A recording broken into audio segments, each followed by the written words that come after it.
Shalom, shalom, shalom, brothers and sisters from all across the four corners of the earth. We're glad to have you here today on this Sabbath with us. We're glad to be back. Elder, how you feeling? Feeling great. Shalom, everybody. We're here from an undisclosed location, each of us. We're not together right now, but we will be again soon. But first and foremost, we want to give all thanks and praise to the Most High, Ahaya, Bahashem Yeshaya, Wa. For those who do not speak the Hebrew, that is the Father, the Son, and the Holy Spirit. And for those who think that the Son's name is Jesus, you are sadly mistaken. That is a Greek name. Christ had a Hebrew name for all of those who may be watching that are from the Christian church and may not have heard that before. And when we say Ahaya, that is the name that was given to Moses in Exodus chapter 3, verse 14, where he said, when I go to my people, they know a lot of Egyptian gods' names, right? They know Ra, they know Tammuz, they know all of these Egyptian gods. He said, when I say that the God of their fathers have sent them, they're going to ask me what the name is. And he said, tell them Ahaya sent you. And he said, since they don't know my name, give them the memorial. Tell them that the God of Abraham, Isaac, and Jacob have sent me unto you, right? So the God of Abraham, Isaac, and Jacob is Ahaya, Ashar, Ahaya. I am that I am, okay? Fine. We want to welcome all of the new subscribers to the channel. If you're new to the channel, put a 1 in the chat. It's been a lot since we last went live. We told y'all there was going to be a lot happening in these next couple of weeks, and there was going to be exponential growth of the body and of the church. That's and right. We've made a lot of changes. We've added a lot of different things to what we're doing, and now we're starting to see the brothers and sisters come in. So welcome, brothers and sisters. We're glad to have you. All praise to the Most High for that. Round of applause for those who are coming in. That's right. All right. So 1,000 subscribers. 1,000. Don't forget yes. that. 1,000 finally. We went from 800 last week to 1,000 in how many, 5-6 days? Somewhere around in there, about a week or so, something like that. And people are still coming in. People are starting to wake up to who they are, not only to who they are, but finding the truth. And I was just talking about this with one of the brothers in the church, is people believe that this truth is just finding out who you are, right? But understand, when this doctrine came out, when the children of Israel when Christ came and brought the true doctrine, that was the truth. They knew back then that they were Israelites, right? Now, so the truth, there's some truth in being an Israelite, but the truth is understanding Christ and his doctrine and what the Most High is coming to do. So all praise to the Most High. We're excited to be here. I got all this energy. I was just nervous a second ago, but I feel great. All right. So everyone who's watching, be sure to like, share, comment, subscribe to the lesson, okay? All of this helps the algorithms bring more people in, and we want to have a lot of people watching this lesson today, because I'm sure you guys saw the thumbnail, and I know you saw the title, and you're excited to see what we're going to be going into today. For those who would like to tithe and donate to the work, we are traveling here and there in these next couple of months. We're going to be handing out postcards. We're going to be baptizing. We're going to be teaching. We're going to be feeding the hungry. If you would like to support this work and support this ministry, bring your portion to what we're doing here. We're going to be doing a lot of work for the brothers and sisters all across the world. So if you would like to support that work, even if it's 99 cents, $2, $3, whatever you have to support this work, we have our Cash App right here for tithes and donations. If you're a part of the work and you would like to send your tithes to us, that's right here. And we'll get more into that a little bit later. But for baptism, if you're looking to be baptized into the body, you'd like to find a body near you, reach out to us through the website right here, houseofjudah.com, or you can go right here to our email, houseofjudah.elders@aol.com. Send a message that'll go directly to the elder. Let us know where you're at.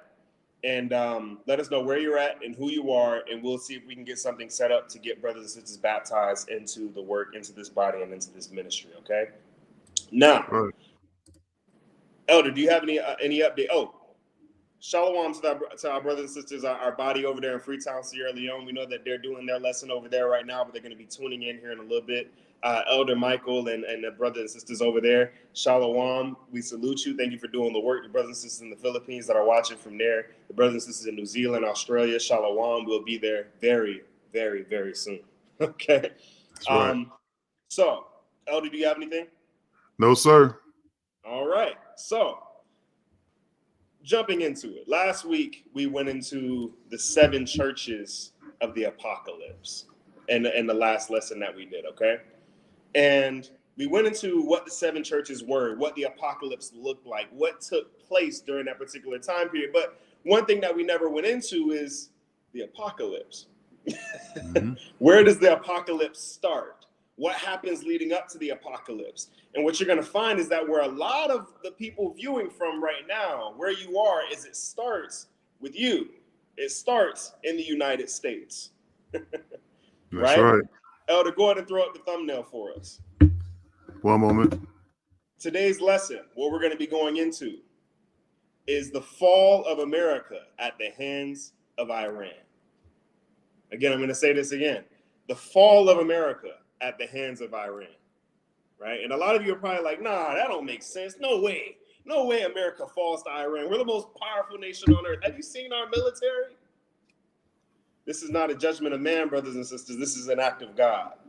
Con. And you're going to see everything that's taking place right now that we're going to go into in these slides and that we're going to go through in these slides. We want to make sure that you all have a visual, that you can actually see what we're going to be pulling up here. So follow this lesson very, very closely. And we're going to take our time so that way you can see exactly the way this thing falls out and the way everything unfolds. Understand? So let's pull up the PowerPoint presentation. Put a 1 in the chat if you're following us, by the way. I want to hear from you. This is going to be very interactive. All right. The fall of America at the hands of Iran. We're going to give you step by step everything that happens leading up to the destruction of Babylon and afterward. All right. Let's jump right in. We're going to start at Isaiah chapter 47, verse 1. Okay. One moment. Who is Isaiah Babylon? chapter? Who is Babylon in Isaiah chapter 13 talking about, right? We're going to get into Isaiah chapter 13 here in a couple of slides. But who is the Babylon in Isaiah chapter 13? Because a lot would say, oh, Jeremiah is living during this time. They're saying, oh, Jeremiah, the Babylonian captivity. This is what it's talking about. No. These prophecies double as future prophecies. Remember, the scriptures say nothing. The scriptures say that there's nothing new under the sun. What's happening now has happened before. That's why Christ says, as in the days of Noah, so shall the coming of the Son of Man be. These kind of things have happened before, but this right here is the most major captivity the children of Israel have ever been into. And because it's the most major captivity, because it's the largest and most powerful nation that has ever existed in the earth's history, the Most High has to do something a little bit different here. Isaiah chapter 47, Elder. Isaiah chapter 47, verse 1, starting at verse 1. Mm-hmm. Come down and sit in the dust, O virgin daughter of Babylon. Mm-hmm. Sit on the ground, there is no throne. Mm-hmm. O daughter of the Caldeans, Mm-hmm. for thou shalt no more be called tender and delicate. So he says, come down and sit in the dust, O virgin daughter of Babylon. Notice how it doesn't say here Babylon. It says the daughter of Babylon. This is referring back to Isaiah chapter 13, which, like I said, we're going to get into here in a moment. That clearly tells us that it's referring not to ancient Babylon, but a country that would come later on that has modeled itself after ancient Babylon. This is a new kingdom. He says, sit on the ground, there is no throne. You're going to see exactly what this means here in a minute when you see the fate of what's going to happen to Babylon. So here, starting out, we're establishing that the Babylon that not only that Isaiah is talking about, but what Jeremiah is referring to is not talking about ancient Babylon, but rather a future country. Let's jump to the next slide. Revelation chapter 13, verse 1. Who is this Babylon that Jeremiah and that Isaiah are seeing? Keep in mind, this is not something that they're reading about. This is not something that they're being told. This is something that the Most High is showing them in a vision, just like he's showing John the Revelator. Let's get Revelation chapter 13, verse 1. Read along with us here. Revelation chapter 13, verse 1. Mm-hmm. And I stood upon the sand of the sea, and I saw a beast rise up out of the sea, having 7 heads and 10 horns. He had 7 heads and 10 horns. Read. And upon his horns 10 crowns. And upon his horns 10 crowns. Read. and upon his heads the name of blasphemy. Mm-hmm. Verse 2. The beast which I saw was like unto a leopard. It was like unto a leopard. What is it referring to here? It's referring to the four beasts of Daniel, right? You had the Greek captivity, which came in the form of a leopard. That means that it took parts of the Greek captivity, this beast. Read. And his feet were like the feet of a bear. His feet were like the feet of a bear. The bear was the Persian Mede captivity. So now they've adopted parts of the Greek captivity and they've adopted parts of the Persian Mede captivity. Read. And his mouth as the mouth of a lion. In his mouth as the mouth of a lion. The Babylonian captivity. Read. And the dragon gave him his power. Who is the dragon? That old serpent called the devil. So this powerful beast that will rise at the end has 7 heads, 10 horns, and upon its horns 10 crowns. Follow us here, right? And it's taken parts of all the previous captivities, but what gives this beast its power? Lucifer. The people who would be leading this assault on the righteous through this beast would be the serpent's seed. Amalek, brothers and sisters. Read. I'm back up. We're just setting the stage here. Read. I'm going to back up a little bit. And the dragon gave him his power. And the dragon gave him his power. Read. And his seat. And his seat. And great authority. And great authority. Brothers and sisters, when you see these people sitting in these positions with all this power in the earth, understand it's not them. There's a spirit behind them, just like the king of Tyrus, right? Read. Verse 3. And I saw one of his heads as it were wounded to death. Mm-hmm. And his deadly wound was healed. And his deadly wound was healed. And the world wondered after the beast. And all the world wondered after the beast. They said this beast, one of the heads were destroyed, but yet somehow it's returned. And we're going to see that this same beast never died. It changed its form. It adapted. The people who survive are the ones that change. You can't be who you were yesterday and expect to survive tomorrow. That's why we learn. That's why we grow. That's why we age. That's why gray hairs begin to show up on our heads. This last beast understood that in order for it to survive, in order for it to maintain its power, it had to change. So let's break down these 7 heads and 10 horns. So the 7 heads, according to Revelation chapter 17, verse 9, are 7 mountains. Go ahead and read that trip advisor, Elder. One moment. TripAdvisor. Okay. Mm-hmm. The 7 hills of Rome are Palestine Hill, Mm-hmm. Aventine Hill, Aventine Hill. Capitoline Hill. Mm-hmm. Is that Caldean Hill? Yep. Echoline Hill. Mm-hmm. Venmenio Hill. Mm-hmm. And Coronal Hill. Mm-hmm. Each of these hills was a separate settlement and eventually came together from early Roman kingdom. So we see that the only nation that held power of those 4 beasts that sat on 7 mountains was the Roman Catholic Church, the Roman Empire.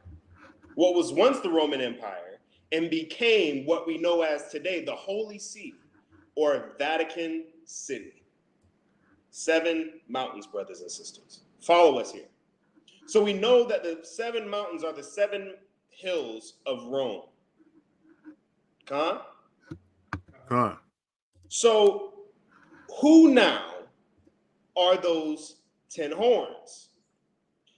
Let's go to the next slide. So it says Rome is the 7 heads or the 7 mountains. Who are the 10 horns or the crowns, the crown on each horn? Who are the 10 kings? Now, some people have different ideas of what this list looks like. And the reason for that is because you have to look at what the map originally looked like prior to today's map. A lot of the countries that we see in Europe were not separate, but they were together at one point. Okay, follow us here. The 10 horns are Great Britain, Spain, France, Germany. Now, Germany, the Netherlands. Now, keep in mind, at one point, the Netherlands included not only Belgium, but also Luxembourg. So they were originally a part. That was originally one state, one country.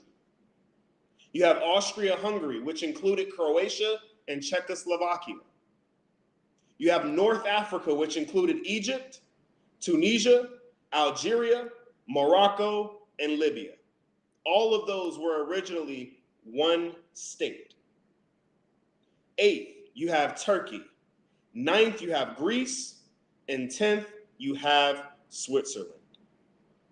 Those are the 10 kings as they originally were. Now, when we see this begin to develop, these countries are very important because these are the very 10 kings that once all power goes back to Rome, they will be the 10 kings once again. And we're going to show you why this is important. Don't worry, we're just setting the stage. Right? So the 10 horns or the 10 kings are these 10 countries right here. Now, if you look at the map that we have from 117 AD, this shows the Roman Empire in its entirety, the amount of ground that it covered, including the land of Israel, which we lost. So these are all the areas that the Roman Empire conquered prior to becoming the Roman Catholic Church. And all of these countries play an integral role in the fall of Babylon. And we'll show you why here in a moment. Let's go to the next slide. We're just setting the stage here, brothers and sisters. Daniel chapter 7, verse 24. How do the 10 horns relate to the daughter of Babylon? Daniel chapter 7, verse 24. You ready for that? Yes, sir. Daniel chapter 7, verse 24. And the 10 horns out of this kingdom are the 10 kings that shall arise. So what Daniel is doing is he's confirming what we read about in the previous book when we were reading from Revelation chapter 13. He says that the 10 horns out of this kingdom are 10 kings. Those are 10 countries. Read. And another shall arise after them. And another shall arise after them. So Daniel says that after these 10 kings, there will arise another king, an 11th king. Read. And he shall be diverse from the first. He shall be diverse from the first. That means that he's different from all the other kings. This king isn't like the others. He's more powerful. He's more cunning. Well, she's more powerful. She's more cunning. Read. And he shall subdue 3 kings. Subdue 3 kings. Keep that in mind, brothers and sisters. Read. And he shall speak great words against the Most High, and shall wear out the saints of the Most High, and think to change times and laws. And think to change times and laws. You're wondering why we're in 2024 and that's offline with the scriptures? It's because when the Roman Catholic Church came and when they began to build their new system, they introduced a new calendar, a new clock that would thrust us more than 300, according to them, years into the future, more around 250 years into the future.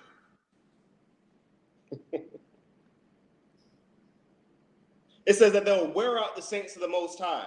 That means that the children of Israel will go through slavery and political destruction through colonization. Not only colonization, but slavery as well. Israel would be slaves to this king until their destruction, until this king's destruction. Read. One moment. And they shall be given into his hand until a time and times and the dividing of time. We're going to go into that allotment of time a little bit later here in this particular lesson. So it says here in all, it says the 10 horns, there were originally 10 horns. And with the subduing of 3 horns, there arose a little horn, right? An 11th king. We're showing you who Babylon is. For those who say, oh, well, Babylon isn't America. We're showing you how Babylon is America here. What are the prophecies concerning this particular country? Okay, let's go to the next slide. Let's show you who those 3 kings were. Now remember, 3 of those kings that we read about, that we study, were Great Britain, Spain, and France. Now 3 of these countries would go into creating what we know today as the United States. This map that we show you was the original allotment of the United States, the way it was divided prior to the English settlers purchasing or conquering the rest of the land. So we see here that the southwest area belonged to Spain, and the central part of the country belonged to France, while the east coast belonged to the English. The 11th king is the United States of America. And the 3 kings that were subdued were France, Spain, and Great Britain.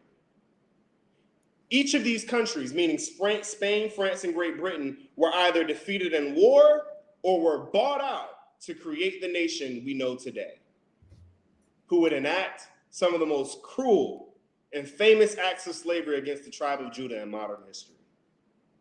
Wear out the saints of the Most High, subdue 3 kings. And brothers and sisters, understand the height and the power of these 3 nations prior to the creation of the United States of America. Spain, France, and Great Britain were arguably 3 of the greatest superpowers in the entire earth prior to the creation of the United States. It was the creation of the United States that damaged Great Britain to an irreparable length. It was the establishment of the United States of America that made Spain one of the secondary nations as far as travel and trade and gold and riches. Right? All of these countries took steps backward so that the United States could step forward.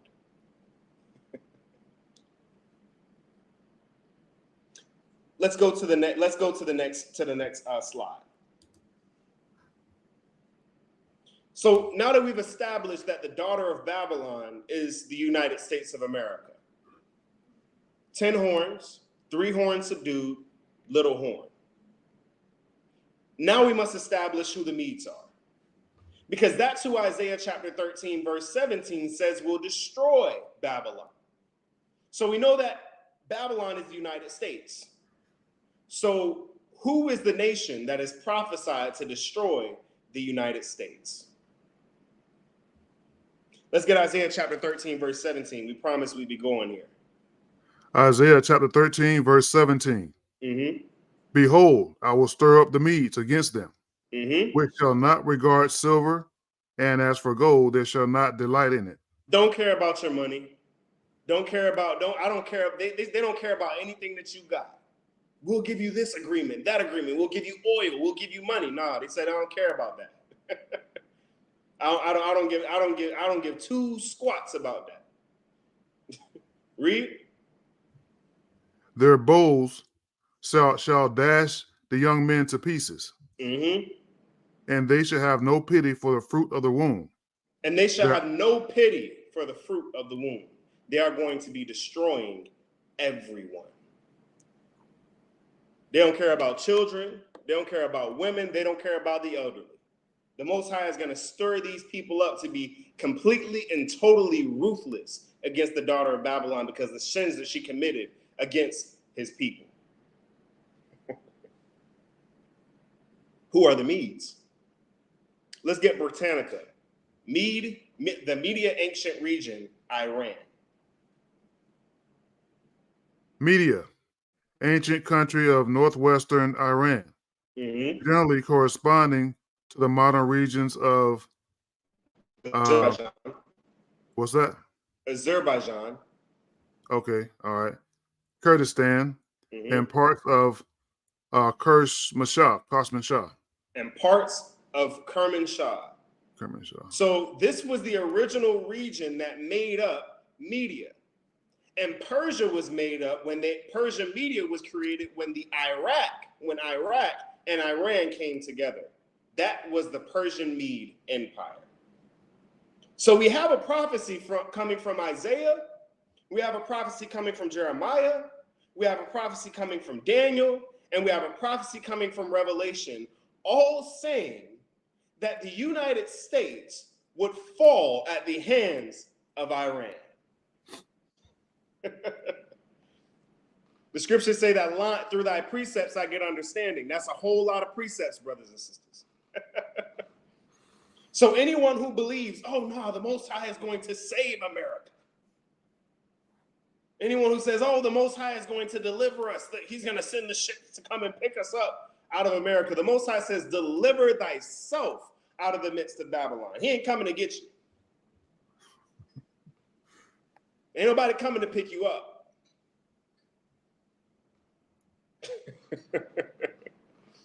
So we've established who the Medes are. We've established who Babylon is. Now we can begin setting the stage. Put a 1 in the chat if you're following me.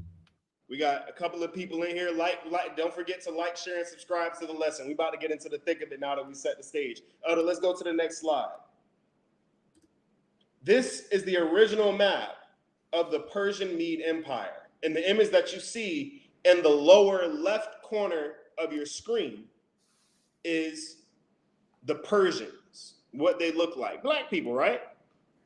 I thought all the Israelites were black. For those people, y'all might have made a mistake and thought that those were Israelites. Nah. So this is the ancient map of the Persian Mede Empire. But let us show you what the updated map of the Persian Mede Empire looks like. Let's go to the next slide. This is what the Persian Mede Empire looked like today. Interesting, right? Oh, I thought Egypt was against Iran. Used to be. I thought Turkey was against Iran. I thought Armenia was against Iran. Used to be. What you're going to find when we start going through the news and showing you guys what's going on in the world that you haven't been paying attention, brothers and sisters, what the Most High is doing is he's stirring up the Medes. And what they're doing is they're going and gathering all the nations that they were allied with back when they were at their height to come together and destroy the daughter of Babylon. What you guys are going to realize after this lesson is that Iran's a lot bigger than it was 4 years ago. They've got friends. And they've got friends with firepower. Lots of it.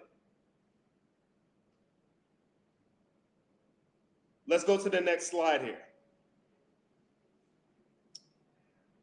This is an article that we have. It's the U.S. support for Israel and the risk of international isolation. What does this mean? Remember, the United States for the last 25 years have been allied with Israel in all war efforts. Hence why we send them $7 billion a year.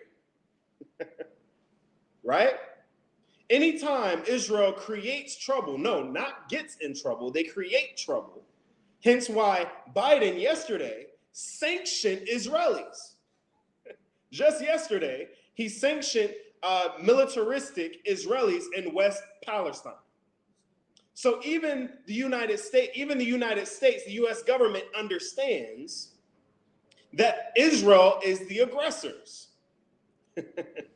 But Donald Trump in his previous his previous 4 years in office established on day one that they would be partnered with Israel in all war efforts going forward. And because of this, they've caused international isolation from their allies. Right? They set themselves in direct opposition to Iran, and their allies. So we're starting to see a division being created here, a chasm, if you will. The United States is cutting off their friends. See, what the United States doesn't realize is that the ones who have been holding the United States up is not the United States, but rather the 10 horns. Remember, who gave the beast its power? Lucifer. The dragon. The dragon only cares about Rome, the fourth beast. He doesn't care about the United States. The United States was a tool. And you're going to see by the end of this lesson that it was a tool to heal the wound of the Roman Catholic Church, that deadly wound. It helped them transform. So now we see that it's the conflict between Israel and Iran that is going to draw the United States into a foreign international conflict with Iran. So for all those wondering, how do we get roped into this whole thing in the Middle East? This is how. Next slide. Put a 1 in the chat if you're following us here. Setting the stage. How does this happen? We're going to be going into here in these next couple of slides what's taking place now that leads up to the steps towards the fall towards Israel. Okay? We're going to start first in Jeremiah chapter 51, verse 14. Let's go to the next slide. It appears that the elder, it appears that the slideshow is a little, for some reason, it's a little off. Is this the updated slideshow presentation? It's the updated one. You called for Jeremiah 51? Come. Jeremiah chapter 51, verse 14. The Lord of hosts has sworn by himself, saying, surely I will fill thee with men, as with caterpillars, and they shall lift up a shout against thee. Okay, so let's establish this first. Hey, y'all, the devil's busy. for all those who are watching, send your prayers. The devil is busy. He's trying to stop what we're doing here, but he can't. All right. They're trying to disturb. Don't worry. We know half of this link is cut off, but I'll read it to you. Good thing I have it here in front of me. We're gonna keep it pushing. All right. So Jeremiah chapter 51, verse 14, the Most High says that he will fill Babylon with men. He will fill the United States with men as with caterpillars. So everybody's saying, what does caterpillar mean? That word does not translate as caterpillar. In Hebrew, it translates as locust. It translates as locust.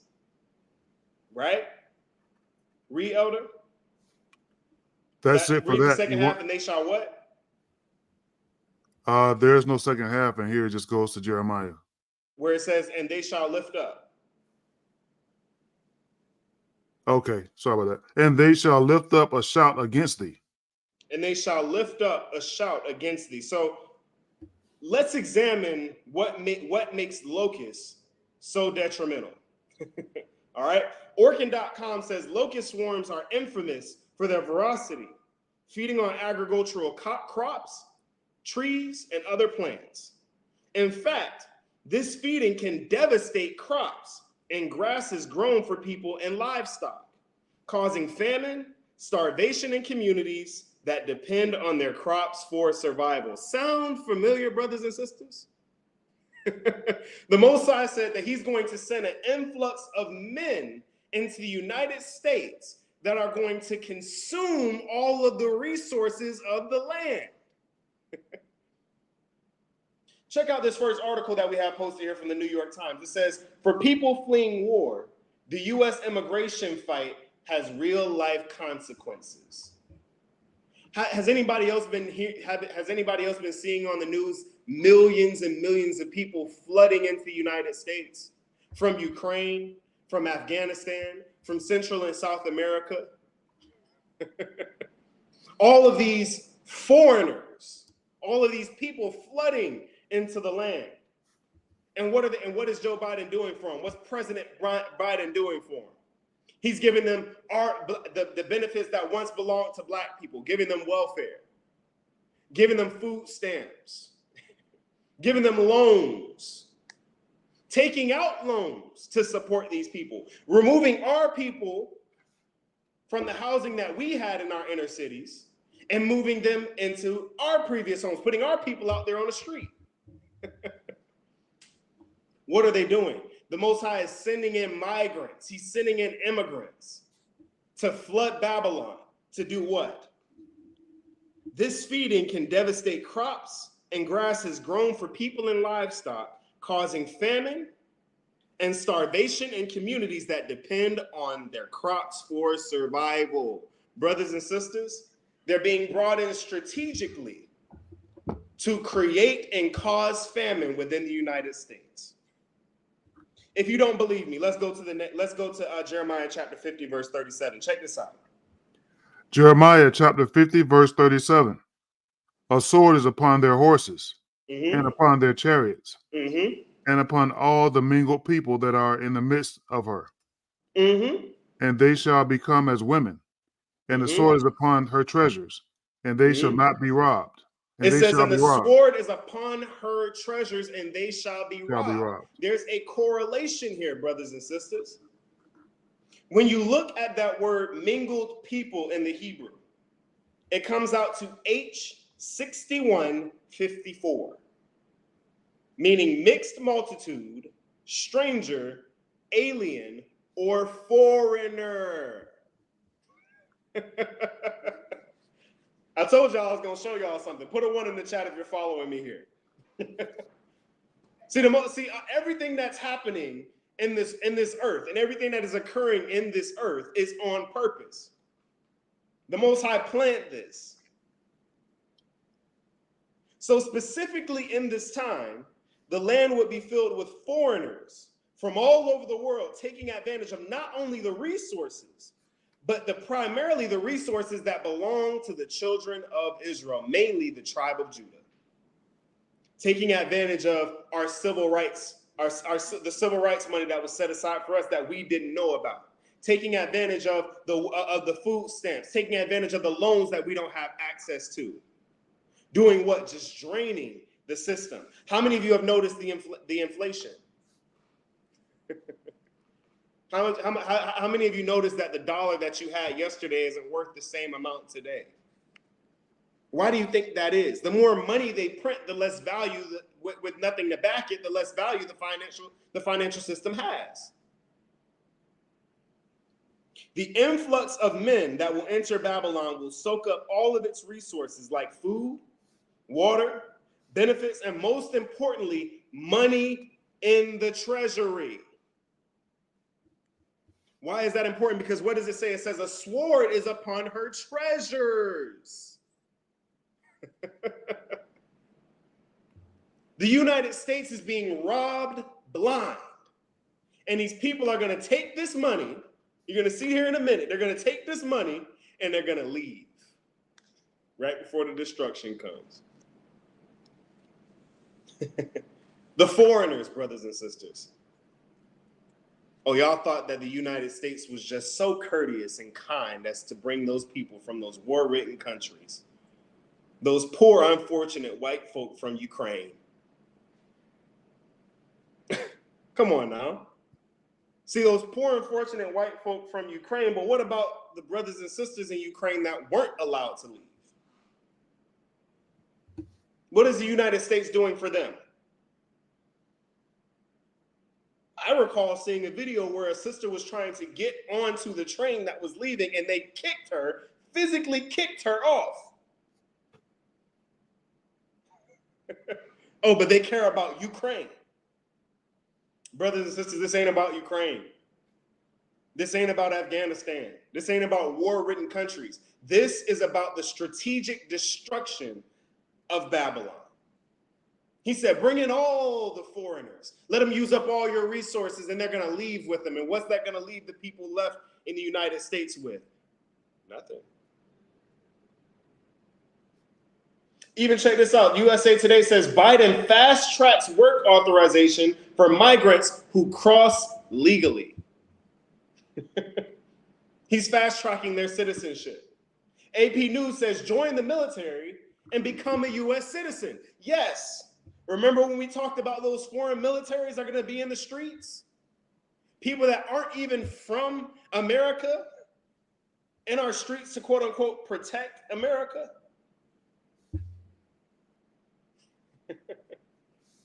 And lastly, brothers and sisters, keep in mind, this is going to come up a little bit later.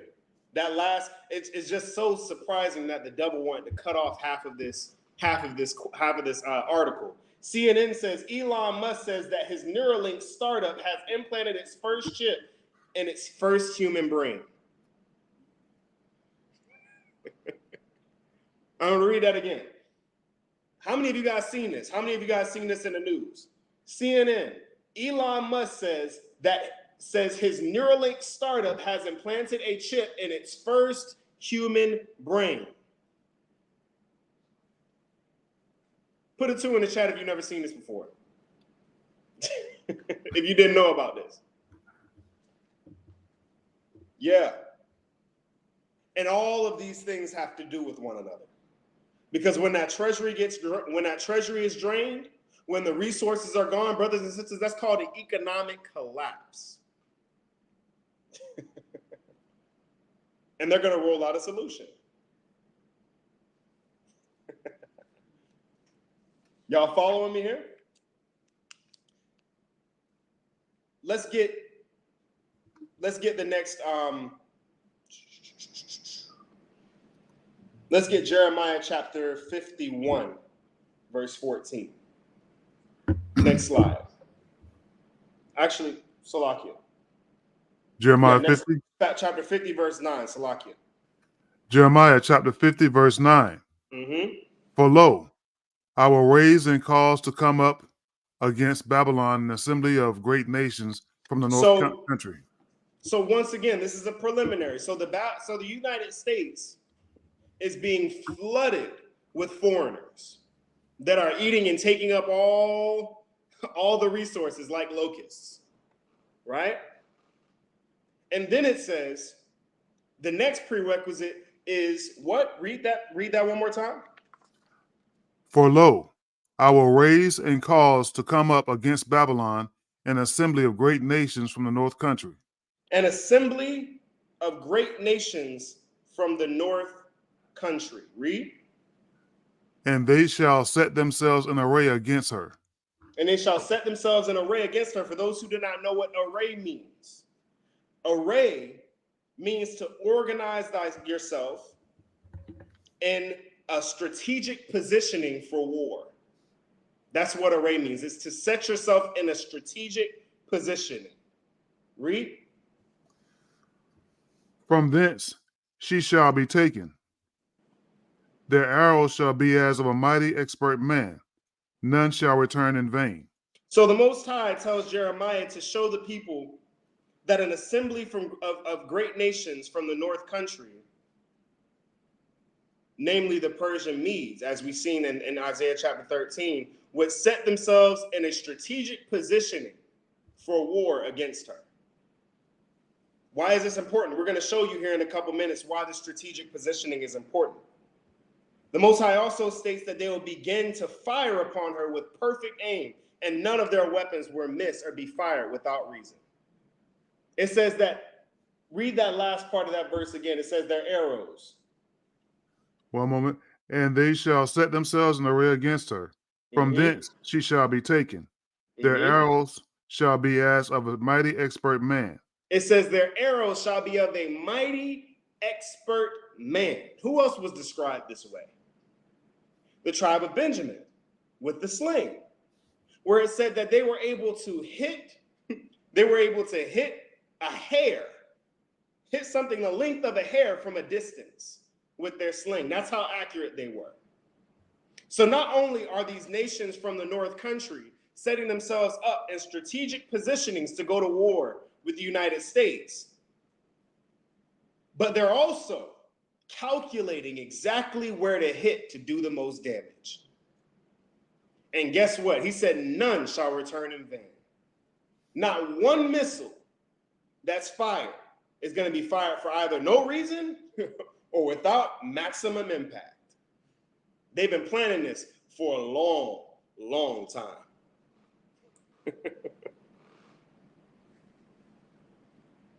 The nations who will set themselves in array. Let's go to the next slide, and we're going to bounce back to this one to show brothers and sisters. Oh my gosh. I'm telling you, the devil is busy, y'all. So you see here, let's get context as to what the North Country is, okay? So you see Jeremiah's birthplace there, right? Jeremiah was born in Jerusalem, right? And you see Jeremiah's death place. Where did he die? He died in Egypt. So that means that all of Jeremiah's life was spent in kingdoms south of the was spent in kingdoms south of the Persian Medes. Follow me here. The Persian Medes were always north of Jerusalem. That means that the people that he says are coming from the north are the Persian Medes, which is Iran, Iraq, Syria, and what you're going to find out is that Turkey and Russia have jumped on the bandwagon too. So that means all of the north have set themselves against. See that little tiny blue speck on the coast there, that look where Jeremiah's birthplace points? That entire area in the north is against Israel. And because the U.S. has used their military on behalf of Israel, they've set themselves against the land of the north. Let's go back to the previous slide and get Obadiah chapter 1, verse 7.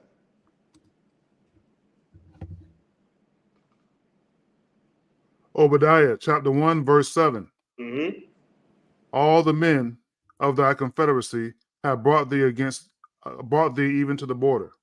He says, all the men of thy confederacy have brought thee even to the border. Read. The men that were at peace with thee have deceived thee. He said, the men that were at peace with you have deceived you. So Esau, Amalek, they believe that they're safe. They believe they're comfortable. Why? Because they have their alliances to lean on. Oh yeah, I got France, I got Spain, I got Great Britain, I got all these European nations. But what America doesn't realize is that those same countries want their power back. See, those same countries that were allied with the United States understand that only by the fall of the United States will they get the power that they had when they were the 10 kings back.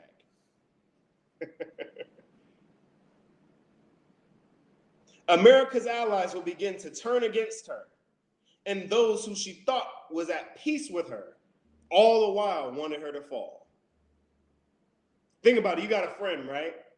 And you think that this person is your friend. You take him places. You do things for him. It's like, hey, man, this is my homie, my home dog. And the entire time you find out the second you get an enemy, you look up and they're no longer standing behind you. They're standing behind them.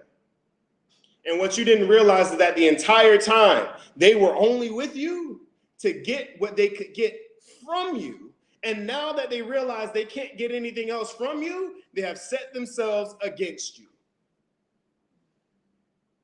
They're sending their citizens over into the United States. Get your fast track citizenship. Take advantage of those of the civil rights money. Take advantage of the welfare and build businesses and eat up all the resources of the United States, then come back home. And once we've deprived the United States of all of their resources, now we can go to battle. They're not strong enough anymore. Strangers have devoured the United States' strength, and they know it they're not.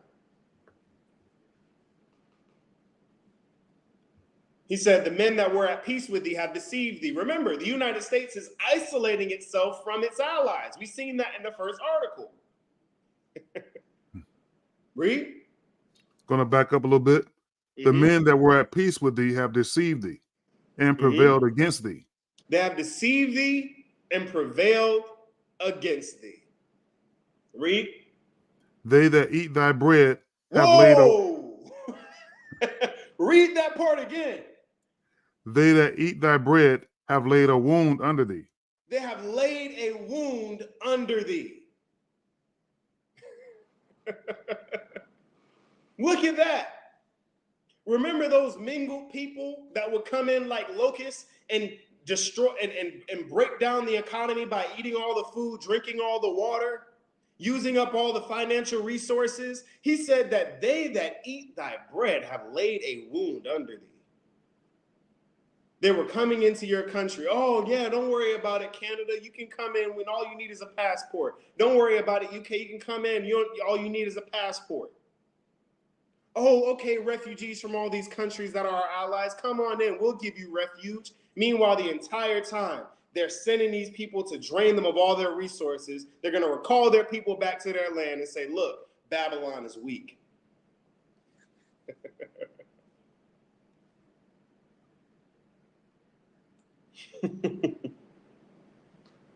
Read. There is none understanding in them. There is none understanding in them. Keep in mind, brothers and sisters, keep this in mind. People are probably wondering why. The majority of the 10 horns are indeed the United States' allies. These allies, or these countries, want power that the United States took from them when it was created. These 10 kings had to take they were the most powerful countries in the entire earth, but they had to take a step back when Babylon, when the United States was created. All they want is their power back. But keep in mind, you can't get your power back without getting a return on investment, right? We invested this much into Babylon. Therefore, we're going to take double the amount back. And then we'll destroy it. Read. Jeremiah chapter 51, verse 27.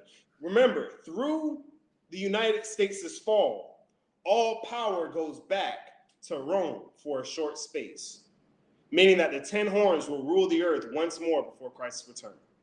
This is all they want. They could care less whether they're allies with the United States. There is none understanding in him. Read. Jeremiah chapter 51, starting at verse 27. Set up a standard in the land.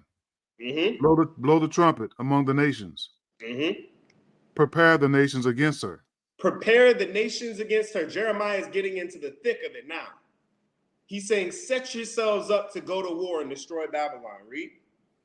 Call together against her the kingdoms of Ararat, Mini, and Ashkenaz. So now he puts out direct names of the countries that would ally themselves with Iran for the destruction of the United States. Brothers and sisters, Ararat is modern-day Turkey. Mini, or Manai, is modern-day Armenia. And lastly, Ashkenaz, many might not know, Ashkenaz is the ancient Netherlands, which included West Germany, but mainly Belgium and Luxembourg. Netherlands, Belgium, and Luxembourg. What's that, brothers and sisters? Isn't that one of the 10 kings?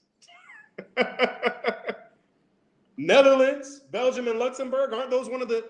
Oh, isn't Turkey one of the 10 kings?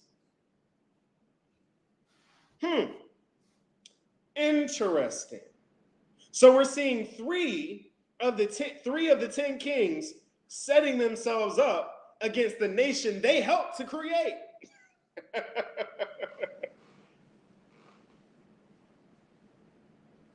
All of these countries are a part of or aligned with the 10 horns.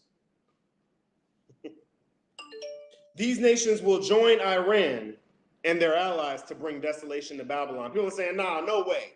Elder, go forward 2 slides. No way that these countries will align themselves with Iran. Iran doesn't have that kind of friendship. Oh, but you're wrong. Just 2 days ago, from the Middle East Monitor, Saudi Arabia, United Arab Emirates, Ethiopia, Iran, and Egypt confirmed that they are joining BRICS, an Eastern alliance to combat the Western world's alliance. Those who don't know who's already in BRICS: Brazil, Russia, India, China, Saudi Arabia, South Africa, Egypt, Ethiopia, United Arab Emirates, Venezuela, Turkey, and Cuba are all allies of Iran. And people are thinking, that's it? That's all there is? No. That's not all there is. I'll show you in a second. Because there are also other nations that have applied to join BRICS, but haven't been approved yet. And when I show you where they are, brothers and sisters, you are going to be shocked at how much opposition the United States actually has. Daily Mail UK says Russia and China warned against cycle of retaliation as Biden threatens to target their ally, Iran, after drone attack killed 3 U.S. soldiers. China and Russia say, y'all better not strike back.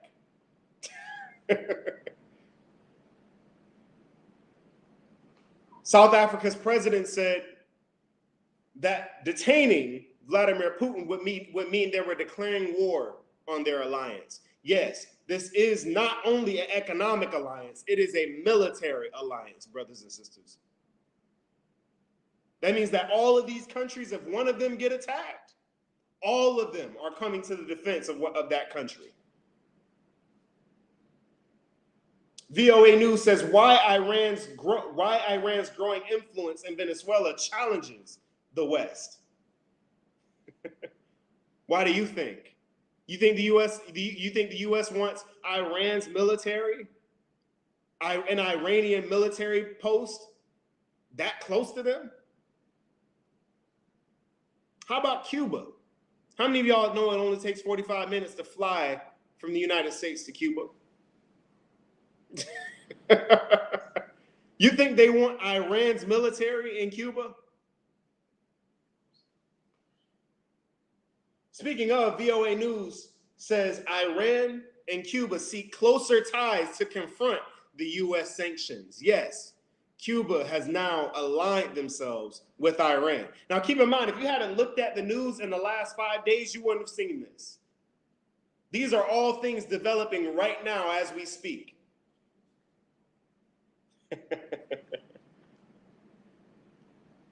All these countries have aligned with Iran or have begun to make partnerships with them. And Putin even has begun to suggest late in January, that means that only a week ago, he was suggesting that they begin the placement of nuclear missiles in Cuba. You heard that correctly. Vladimir Putin suggested to the leaders of China and Iran of moving nuclear weapons to Cuba.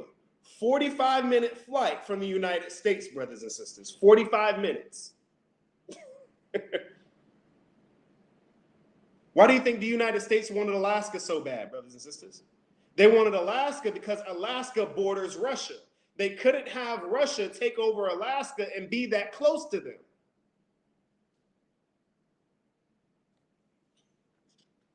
Put a 1 in the chat if you're following where we're going here.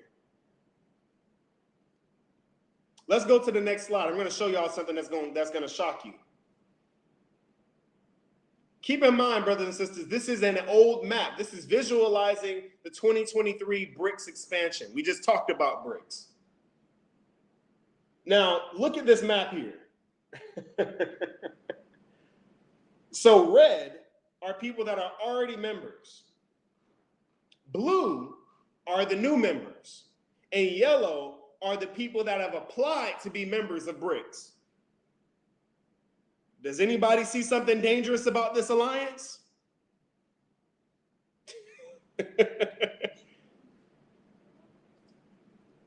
Look at that. Argentina has now joined BRICS. Venezuela has applied to join BRICS. Cuba has applied to join BRICS. Multiple countries throughout Southeast Asia have applied to join BRICS. Scary, isn't it? Not for the righteous. This is why we do these lessons, brothers and sisters, so that you know, and the brothers and sisters know what the Most High's commandment is. For all those who think, oh yeah, the Most High is going to come and save us out of this destruction that he's promised for Babylon. Oh, and by the way, Saudi Arabia is no longer at odds with Iran. They're allies now. So that means that all of the Middle East pretty much has aligned themselves against Israel. And the U.S. has partnered themselves with Israel. So that means that the United States right there that you see on that map, and keep in mind all these countries that are blue and yellow will turn red.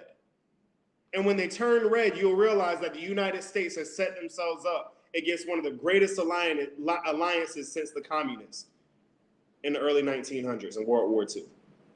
That will pale in comparison to what you see right here. Nearly 50% of the world's oil production comes from BRICS, not including the countries that'll be joining. They're adding Venezuela, brothers and sisters, one of the biggest producers of oil in South America.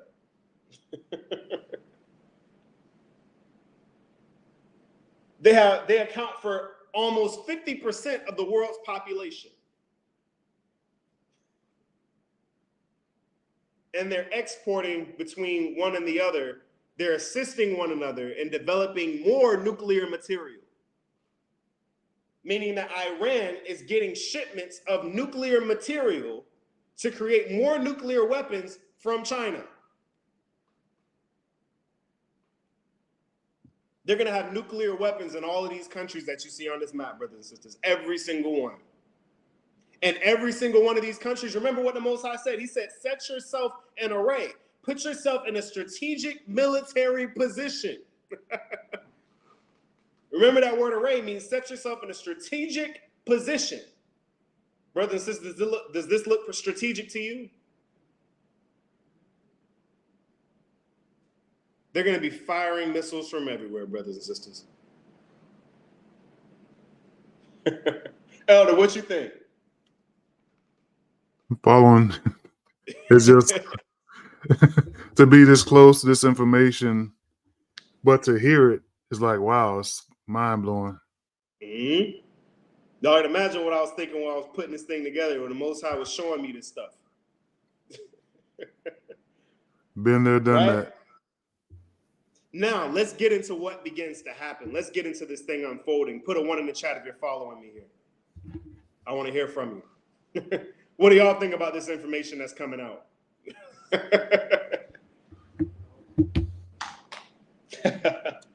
Let's go to the next slide. Jeremiah chapter 50, verse 16. Jeremiah chapter 50, starting at verse 16. The context of the title of this, now that we're going into, this is the first part, right?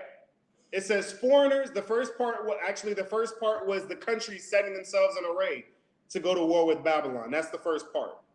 So they're posturing to go to war. Now we see the foreigners that swarmed and spoiled the country will head for the airports. So all of those mingled people that came in, all of those people that came and swarmed and took all the resources from our people, they're going to see danger and be like, all right, guys, we got everything we can get. I'm going to head out.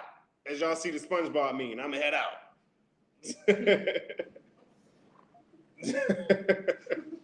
Jeremiah chapter 50, verse 16, Elder. Jeremiah chapter 50, starting at verse 16. Uh-huh. Cut off the sower from Babylon. Cut off the sower from Babylon. What is that talking about? Who are the people that sow? Farmers. Notice how we have less and less farmers in the States than we've ever had. What else does he say? Read. And him that handleth the sickle in the time of harvest. And the people that are taking in the goods that we produce. How many of y'all know that majority of our goods don't even come from here? We don't have farmers anymore, brothers and sisters. Read.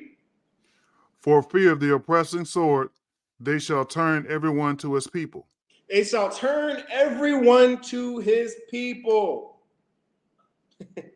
So, in the next phase of its fall, Babylon will begin to rid itself of farmers. Anybody notice how last year there was miraculously egg farms exploding, cattle dying, crops being lit on fire on purpose?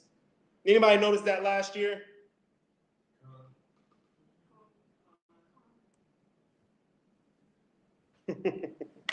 Right? Anybody? I'm sure y'all noticed that. It says, for fear of the oppressing sword, they shall turn everyone to his people. They're going to begin to look to their own nation. You're going to start seeing people segregate themselves. Anybody knows the race baiting that's been happening in the United States? Islamophobia. They killed, 3 black people died over there in Israel. The white versus black thing coming back up again. People are going to start turning to their own people. But then what are they going to do? Read, Elder? Going to back up a little bit. For fear of the oppressing sword, they shall turn everyone to his people. For fear of the oppressing sword, they shall turn everyone to their own people. Read. And they shall flee everyone to his own land. They shall what? Flee everyone to his own land. Oh. But you got people saying, oh man, we ain't supposed to flee. Apparently the Gentiles got the message. They're fleeing. So brothers and sisters, I'm going to tell you, like this scripture says right here, when you start seeing all these people, all these foreigners that have moved in, start moving out, don't move back in. Get on a plane with them. You're going to have a lot of black folk that are like, oh, they finally leaving. We can move back into Section 8. All right. You better be right on the plane with them. It says that for fear of the oppressing sword, they know that war is coming. And because they know that war is coming, their countries are going to recall them. They're going to say, start coming home. We've got everything that we can get. And when you start seeing them get on planes, when you start seeing your foreign doctors, I used to work with Dr. Gupta, and Dr. Gupta's gone now. When you see Dr. Gupta disappear, it's time to go. Elder, there's a comment in the chat. Go ahead and put that up on the screen real quick. Okay. All right. This one? Yeah. Babylon is all nations, the old heaven and earth that has died. Prove it. I could have sworn we just addressed this in the beginning. Oh, we did.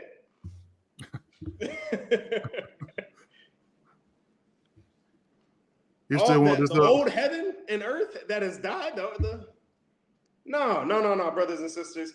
The scriptures say that they have drinking the wine of their fornication. All nations have committed fornication with her. Not all nations are her. There's a difference. There's a difference. Okay, you can go ahead and take that down.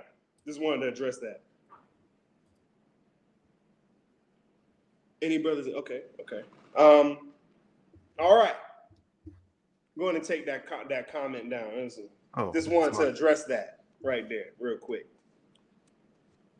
So we revisit in Jeremiah chapter 50, verse 16, the influx of foreigners.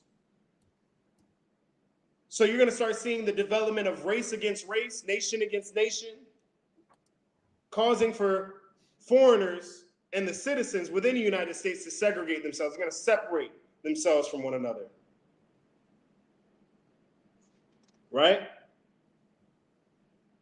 And when they start to see resources tightening, can't find as much food on the shelves, can't get access to much water, maybe get put on a curfew, maybe another quarantine, who knows?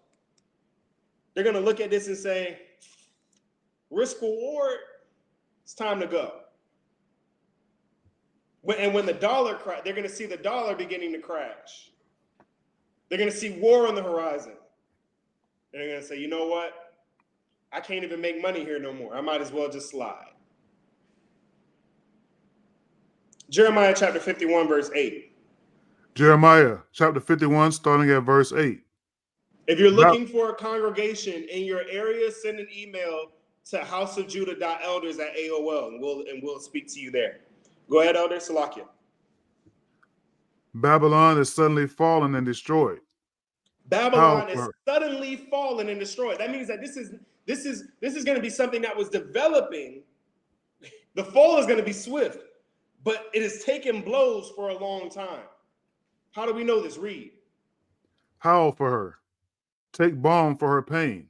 Take balm for her pain. What is that? It's a healing ointment. Read. If so be, she may be healed. If so be, she may be healed. Read. Verse 9. We would have healed Babylon, but she was not healed. So think about what's happening, what it's talking about here. It says that the United States fall was swift, right? Or it's suddenly fallen.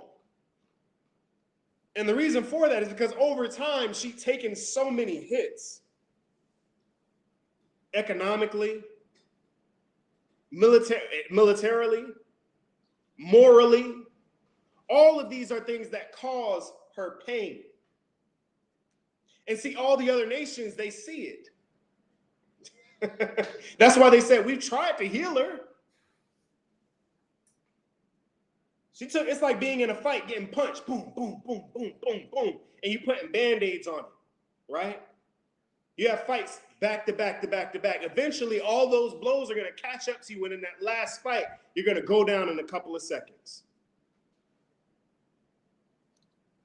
They were no longer able to keep her alive. They said, if we could heal her, we would. If we could fix this, we would. Because guess what? The money is so good. That's what the foreigners are saying. The money is so good here. If we could fix it, we surely would fix it. Read, Elder. Forsake her, and let us go everyone to his own country. They said, because the wound is not healed, because we can't heal her, forsake her. Let's go back home. Let's go back to our own countries.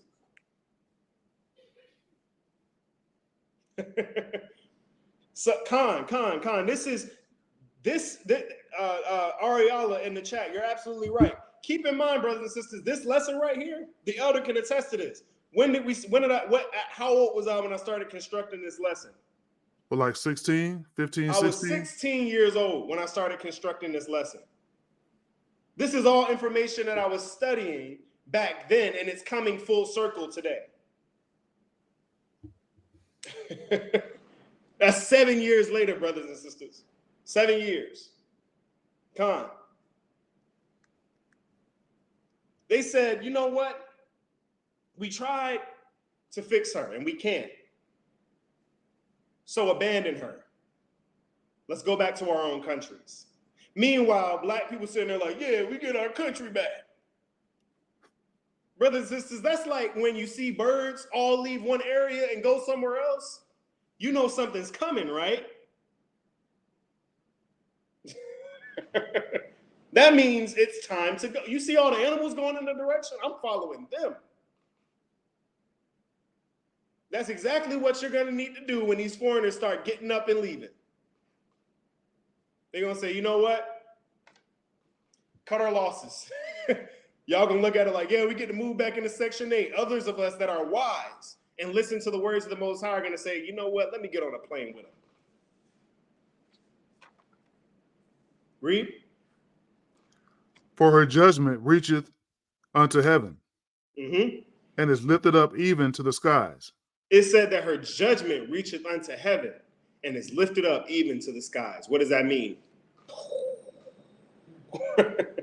It's a mushroom cloud, brothers and sisters.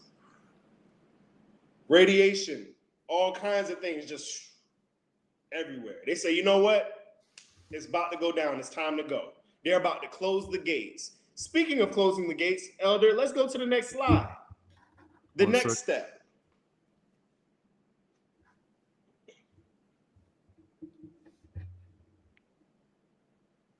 Flee the United States before they close the gates. Flee the United States before the United States closes the gates. Go ahead and read Jeremiah chapter 51, verse 6. Jeremiah chapter 51, starting at verse 6. Flee out of the midst of Babylon and deliver every man his soul. Deliver every man his soul. It is your responsibility to leave out of the midst of the United States. That's your responsibility. Don't think that the Most High is going to send a spaceship to come down here and suck you and all your homies up and take you somewhere else. That's not what's going to happen. That's not what's going to happen. He says to flee. That means that you got work to do. Brothers and sisters, it means you got work to do. Even Zechariah, I'm going off track here with one of these scriptures. Zechariah chapter 2, verse 7. It says, deliver thyself, O Zion, that dwelleth with the daughter of Babylon. It says, if you're living in the United States, deliver thyself.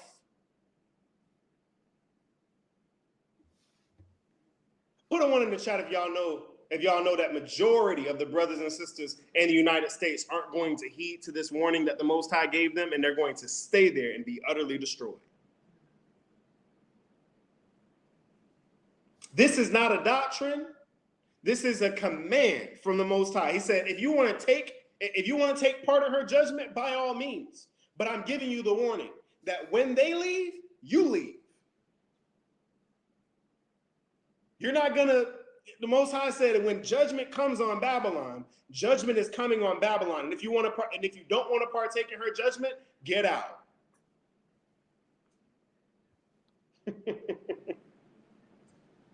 Again, Zechariah chapter 2, verse 7, for those who might have missed it. Deliver thyself. Deliver yourself, O Zion, Israel, that dwellest in the daughter of Babylon. Deliver yourself that live in the United States. I told y'all we shaking today. We shaking today. You can store up all the foods you want. You can pack it up to the ceiling if you would like to. You can build a bunker underground. You're gonna see what happened to those people that do that. We ain't even close to the destruction yet, brothers and sisters. We're not even close. We're gonna get this scripture, and then we're gonna take a quick break. Let's get Jeremiah chapter 50, verse 29. Yeah, I'm on a roll now. Jeremiah chapter 50, starting at verse 29. Mm-hmm. Call together the archers against Babylon. Call together the archers against Babylon. Read. All ye that bend the bow. Mm-hmm. Everyone that has their nuclear weapons.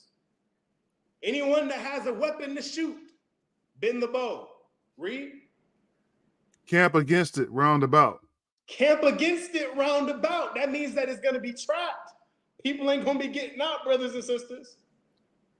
What does it say? Read. Let none thereof escape. Read that again. Let none thereof escape. Read that one more time for the people in the back. Let none thereof escape. Let none thereof escape. That means that when those gates close and those walls are finished and that dollar crashes, no, it's going to be an all-out war for your life. And at the end of it, bombs are dropping. He said, let none thereof escape. Ain't gonna be nobody saying, yeah, man, I was in the United States, and as soon as that bomb dropped, the UFO just picked me up, took me right up out of Nah, the Most High said deliver yourself. If you don't deliver yourself, you're going to be stuck right there and die by yourself. The Holy Spirit ain't going to be there. The Most High ain't going to be there. Christ ain't going to be there. King David ain't going to be there. Moses, Abraham, you can call on any of the ancestors you want. Ain't none of them coming to help you. And when you get, and when you go wherever you're going, and when you go to the other side, and we say that, look, they told you to leave. Were you not told? You said, no, the Most High can deliver me for all things.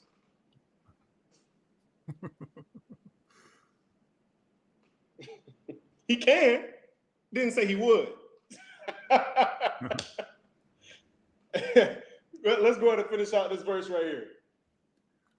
Recompense her according to her work, according to all she has done. Yep. Do unto her. For she hath been proud against the Lord, against the Holy One of Israel. Proud against the Lord. She hath been proud against the Lord. Read. Against the Holy One of Israel. That's it. That's it. We're going to take a quick break and we're going to come back.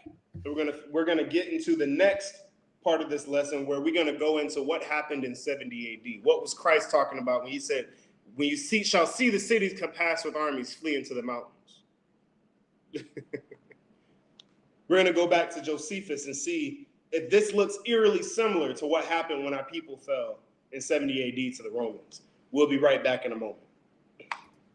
We in our Father, which art in heaven, hallowed be thy name. This is revelation. Thy kingdom come, thy will be done, on earth as it is in heaven. And this is revelation. Give us this day our daily bread, and forgive us our debts as we forgive our debtors. And lead us not into temptation, but deliver us from evil. I pray our highest say, the kingdom, the power, and the glory forever. Let's get it. Temptations coming, gon' fill up my cup. Feeling weak, gon' hit my line, knocking, I pull up. 2 or 3, ride in his name, and you know what's up. Demons flee when they hear the name. That's enough to bring me peace. I'm not worried about so-and-so, I'm straight, itching ears. People die daily without knowing truth is engineered. Tell them store rations, famine's coming and the end is near. You gon' die as prophesied, they tell you not to mention fear. Players come and roll up your sleeves and take one of these. Seen the purge, never mind, you can see it in the streets. Get your passport, cause your ops coming. You need you a man, girlfriend, the cops not coming. Revelations been revealed, no longer with jigsaw. Hit the bank with a mask on and make a withdrawal. It's the new Babylon, baby, everything is legal. Change your name and your zip code and your chromosomes. Yeah, that's martial law, call him Jack Boo. Come to ink your heart on your sleeve like a tattoo. If you don't cooperate, you ain't see us on no street corners prophesying, telling you it might pop off the day. Pray the Most High, keep a hedge around me. High time, we gotta see this what the prophets wanna see. See my own family turn their backs on me. Enemies screaming peace when we know what that means. Whoa, we in the hour of temptation. This is revelation, baby. We in the hour of temptation.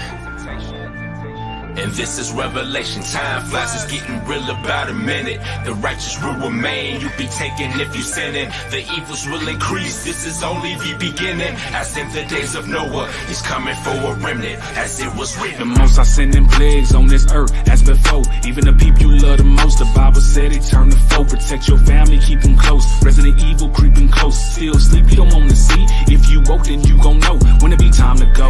Ain't finna be stopping, no. The enemy watching close. But the most I got is though. Better get your mind right. This all happened before. Remember Lot's wife and Noah, it's right at the door. The end is near, it's real. You got that still, but it won't matter unless you seal with the Holy Spirit, and that's for real. I'm just keeping it 144. Yeah, your soul on the line. I just wanna put it on your mind. Now's the time to draw the line. I don't speak with riddles. It's left or right, no middle. Oh, you wanna be hot and cold? You don't wanna be turned to spittle. You block your blessings, trying to live your life just like the wicked. You tripping. They time is ending while I was beginning. Yeah, it's written. The opposition, man, we on the mission. Repentance. You ain't forgiven if you ain't forgiven. You get it? Don't spend your life living in competition. If it ain't by Christ up in your life, then you must keep your distance. Yeah, Yeshaya, my king. Ahaya, my papa. Rawak, my mama. Not all that power, nada can stop us. We good. Endure this fight and as always, no stress, stay blessed and get your mind right. Get your mind right. Get your mind right. Get your mind right. We in the hour of temptation. This is revelation, baby. We in the hour of temptation.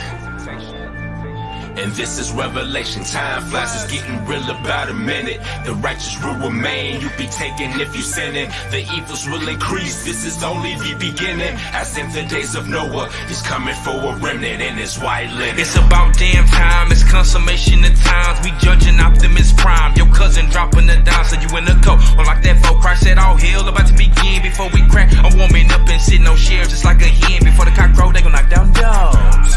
No Pimp C, Lil Kiki, Cyclops like Skull. See the beam in your eye, I can spot that mold. Plus the vengeance of the Lord, plus Christ might hold. Ready to insert they medical mercs. They ready to purge, then pedal the hearse. They prophesying for the profit, but the people sign with no profit. See, I'ma tell like lobsters. You a shrimp, scampi, imposter. But the hope when you run, no eyes are cold. Blow the trumpet because some might not know. It's set like a diamond. We resting 1,000. The 7 is climbing. We on heavenly timing. Better get it shaky if you can't run from a dog. A higher was on, you know, we roaming the woods like a hawk. Decomposing their motives like them other parts to be under a law. We can see in the fog. We the chosen, not folding a hopeless media fraud. Wizard of Oz, take heed to the call. And not obey the voice of my teachers. That means during the whole process, the teachers were given instruction. And we decided during the most prominent time in this earth, the most prophetic time in this earth, after all the works we put forth, after all the love we showed towards the Most High prior, we decided at the very last hour not to listen. He set up teachers to instruct the people. And anyone claiming that they're not following teachers and they just led by the Spirit and read the Bible by themselves, guess who's in the house with you? Guess who your teacher is? The devil. Satan is your teacher. The Most High has an order in heaven and on earth. And it behooves every one of the people within this earth, with total humility, to find that teacher and give them double honor, or you'll be out there by yourself. And guess what, brothers and sisters? No one can contend against this hour of temptation by themselves. No one.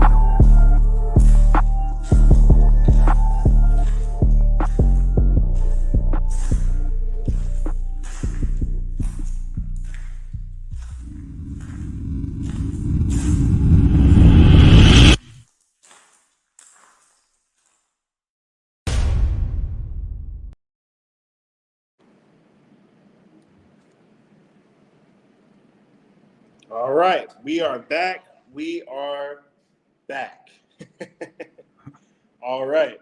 So this, and I actually found this scripture. I realized that I forgot to put this one in here, but this is a heavy one about those people who don't leave. Check this out. This is Jeremiah chapter 51, verse 31. It says, one post shall run to meet another, and one messenger to meet another, to show the king of Babylon that his city has been taken at one end. So these are people within the United States going to one another and saying, hey, they locked it down. We can't get out. But check this out. This is verse 32. And that the passages are stopped, and the reeds have burned with fire, and the men of war are affrighted. They're afraid. All the brothers that thought they was gangsters, that thought that they was ready, they're going to see when them bridges get burned and the boats are torched and ain't no way out of there. And that dollar crashes, ain't no more money and ain't no food and ain't no water. And you're going to see. You're going to see. That's why Zechariah said, let everyone deliver their own soul. Those who decide not to leave, like the Most High said, blatant disobedience. Everything that you get and you ask for. You might as well just say to the Most High, you know what, destroy me, please. I would really like it if you just brought destruction upon me and my entire family. Because I didn't want to do like when people say, well, it costs too much to leave. The Most High said, leave. He said, once you're out, don't go back to your house. Listen, the Most High, we lean on the Most High, not our own understanding. If the Most High said to leave, if he says to leave, that means leave. And if you do his commandment and you're keeping his word, his law, statutes, and commandments, guess what he's going to do? He's going to guide you. You'll never lack. You may be hungry, but you won't starve to death. You may be thirsty, but you won't die of thirst, of dehydration. And guess what he's going to do? That's why that song is so important at the end. What he said? He said, no one can do this on their own. If you think you're going to sit there by yourself and write this thing out, it's not going to work out that way. You need people. You need leaders. You need people to guide you. This is why we're here. To be led of the Spirit, to lead others according to the Spirit. That's right. That's why we travel in all these places, to set up refuge for you. So when it's time for you to go, you have a place to go.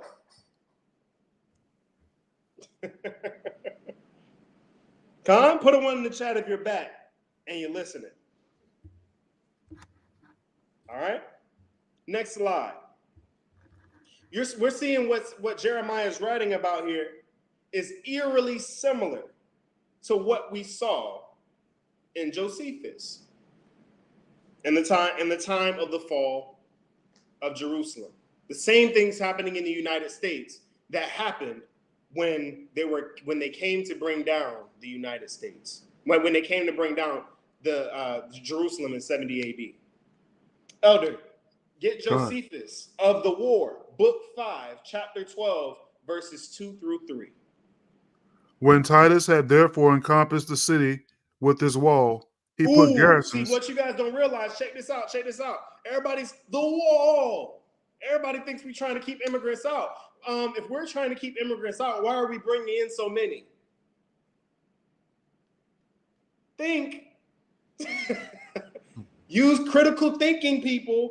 If you're saying the wall is to keep people out or to bring them in legally, why are we still accepting people coming in illegally?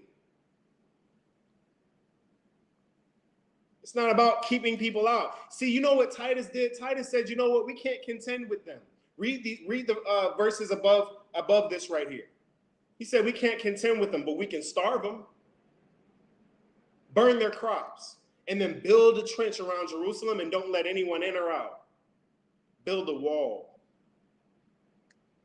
You know how long it took them to finish that wall? A wall that should have took months? 3 days. They put all their manpower into building this wall. It took them 3 days. 3. So it says, Titus had therefore encompassed the city with this wall. Read. And put garrisons into proper places. Mm-hmm. He went around the wall at the first watch of the night. So what a garrison is, brothers and sisters, is this troop stationed in a fortress or town to defend it. So what they did was they built the wall around Jerusalem, and then he set up armies around the wall. Read. And observed how the guard was kept. Mm-hmm. The second watch he allotted Alexander. Mm-hmm. The commanders of the legions took third watch. Mm-hmm. They also cast lots amongst themselves who should be upon the watch in the nighttime. Mm-hmm. And who should go all night long around the spaces that were imposed between the garrisons. Mm-hmm. So all hope of escaping was now cut off from the Jews. Read that part again. So all hope of escaping was now cut off from the Jews. So they had garrisons set up, and they would have men walk the border to make sure that anyone who may have gotten over or under or around that wall was killed immediately. So that no one, not one person would leave Jerusalem alive. Read. Together with their liberty of going out of the city. Together with their liberty of going out of the city. No one was allowed to leave.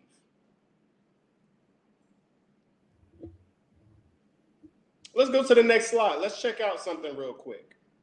Whoa. Biden administration presses forward with border wall plans in Texas, angering allies. Ooh, once again, we see the same thing. They're angering who? Their allies. But didn't Joe Biden say that he was against the wall? But he's using funds that Donald Trump brought in to build the wall in the first place to continue building a wall. Y'all see that nice big wall back there? It says, even as the president says the barriers don't work, his administration says it will waive environmental laws to build them what? Quickly. What did Titus do? Titus built the wall quickly. Why? Because if he didn't build it fast enough, people would leave.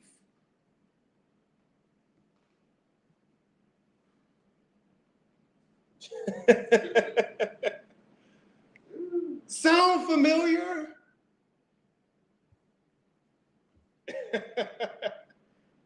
He even said that the barriers don't work. They don't work at keeping people out.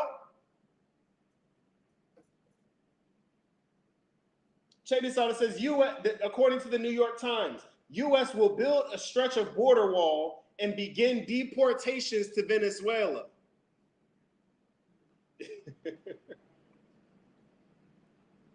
So they're allowing Ukrainians in. They're allowing all these other people from Gentile nations in, but they're kicking our people out. See, the thing, these Venezuelans think this is a bad thing. They don't realize they're being blessed. They don't realize how big of a blessing their deportation is.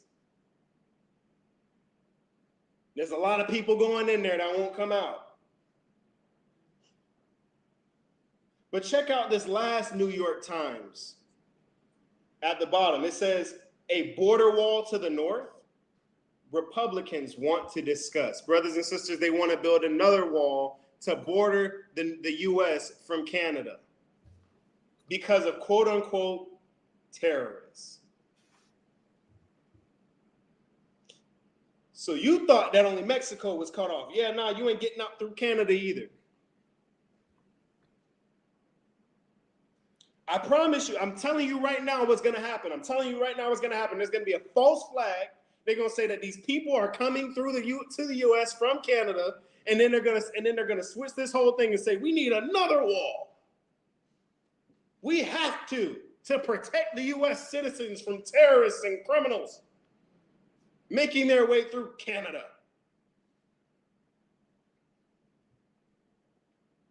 Keep in mind, Canadians only need a passport to get here. They don't have to have a visa. It means that anybody from over there can come over here, can come over to the United States.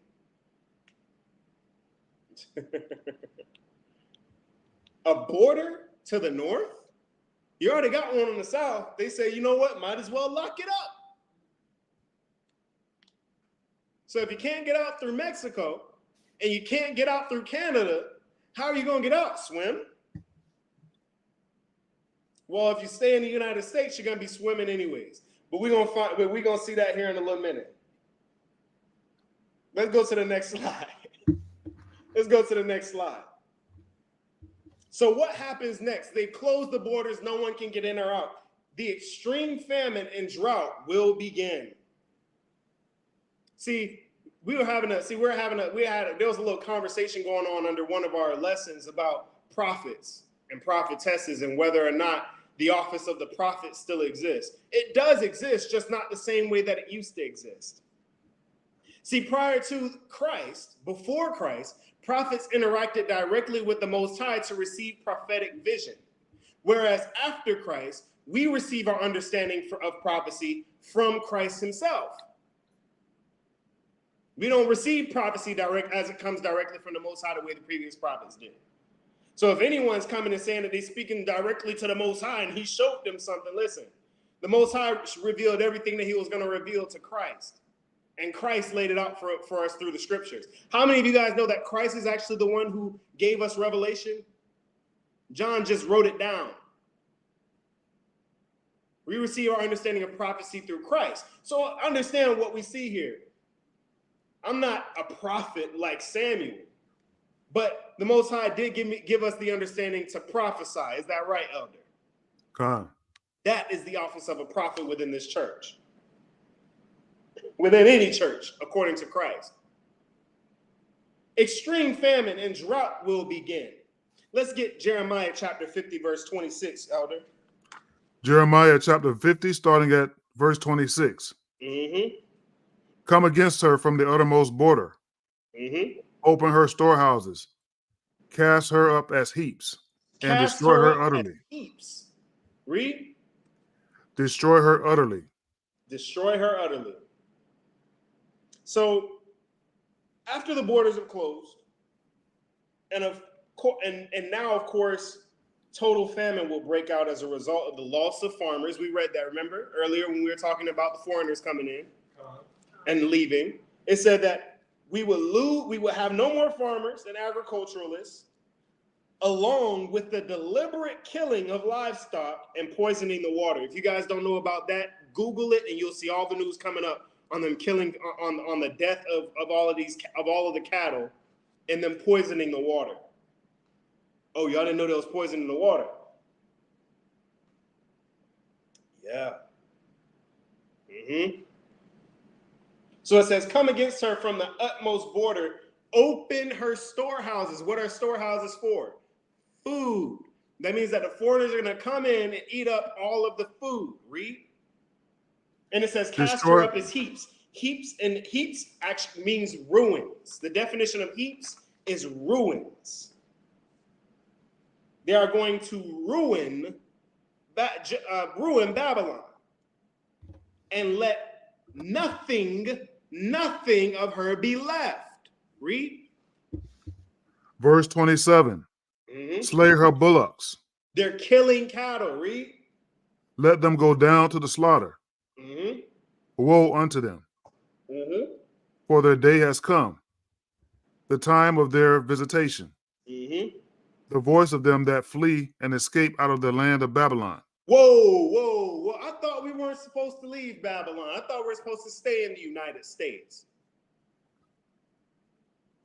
He said the voice of them that flee and escape. It is an escape, brothers and sisters. If you want to escape the judgment, you got to leave.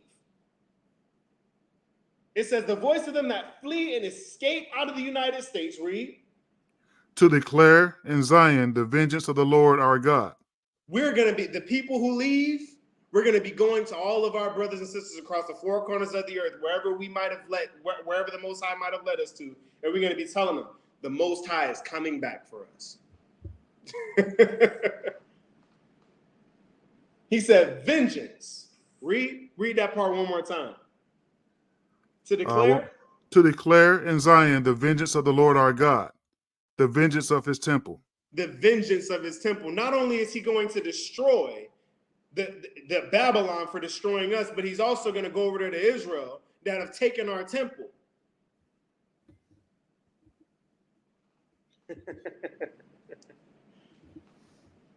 But that's going to come from the people that escape, not the people who are still there. People who are still there, you're going to be fighting for your life. In this moment, you're going to be fighting for your life. Those people who are on the outside, we're going to be looking and saying, look, the Most High is coming back for us. The Most High is bringing judgment upon the United States. They can't come fast enough. Next slide. Jeremiah chapter 50, verse 38, in case it might have went over your head. What's going to happen to the waters? Read. Jeremiah chapter 50, verse 28, starting at verse 38.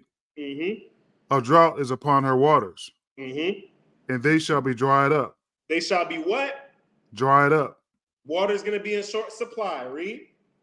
For it is the land of the graven images. It is the land of the graven images. Read. And they are mad upon their idols. Oh, man, they're mad upon their idols. Can't put it down. The Christians that can't let go of Jesus H. Christ. The brothers and sisters that just can't get enough of Allah. Buddhists, whatever you got, Hindus, whatever the case might be, they can't give up them idols. Yahweh, Yahweh, Yah. How many of y'all know that the Most High said that all the gods of the nations are idols? How many of y'all know that the brothers and sisters that are Israelites that are calling on the name of Yah and Yahweh are calling on the same God that you claim is the synagogue of Satan over there in Israel right now? But doesn't the scripture say that all the gods of the nations are idols? Isn't that a God of the nations? When you go into the history of the code of Yahweh, look it up. Deities, gods, goddesses, and the images of God. Look up what it talks about Yahweh. It doesn't start with the Israelites. It starts in the land of Canaan. You're missing it. Just because you find Yah in the land of Canaan and Israelites live there, that does not mean that that's our God. That God was there when we arrived. All the gods of the nations are idols. Every single one. They're the synagogue of Satan. The white man's the devil. The devil is over there in Israel's temple. And the devil is worshiping the true God.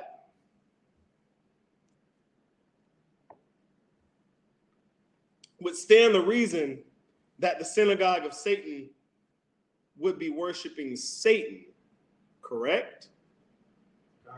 I think that's probably a good reason why when in Saudi Arabia at Jabal el-Lawz, where they found the altar that was created to the calf, they found an inscription of Yah, Ha, Wah, Ha, written on there in Hebrew. And wasn't that the altar for the golden calf?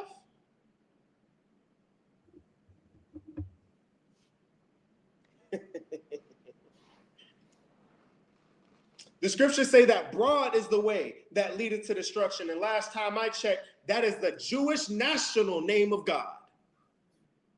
Last time I checked, 50% of the world is Christian, and 50% of the world believe that his name is Yahweh or Yahweh or the Tetragrammaton. Sounds pretty broad to me, don't you think? Put a 1 in the chat if that's pretty broad.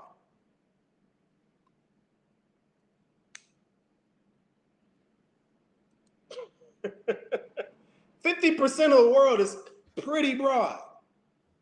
Just saying.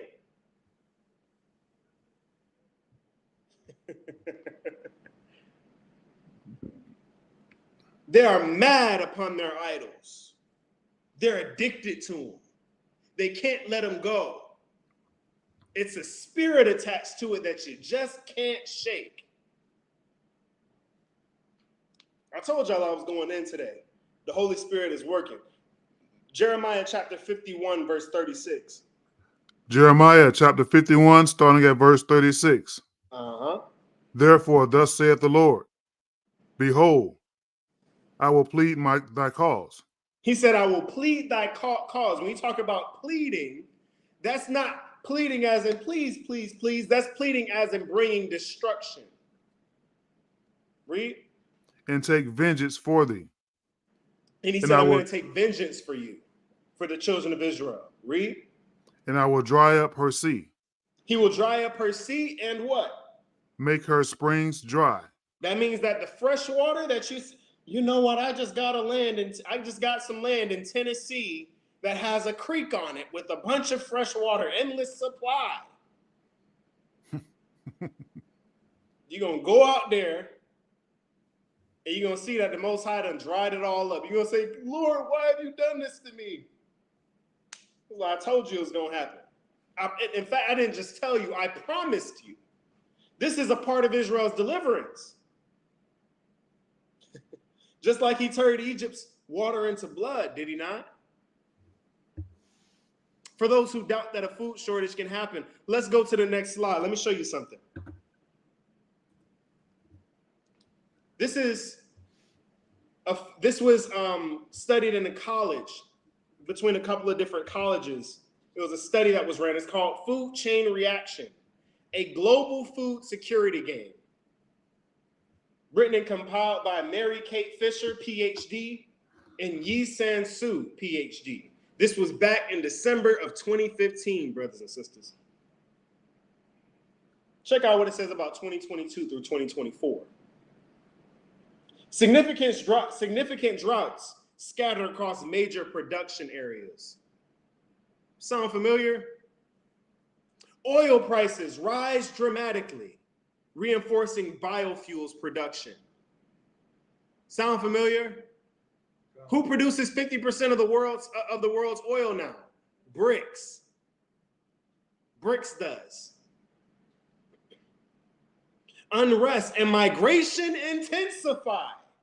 Panic and buying in the face of uncertainty. Sound familiar? Put a 1 in the chat if any of this sounds like anything that we've gone over.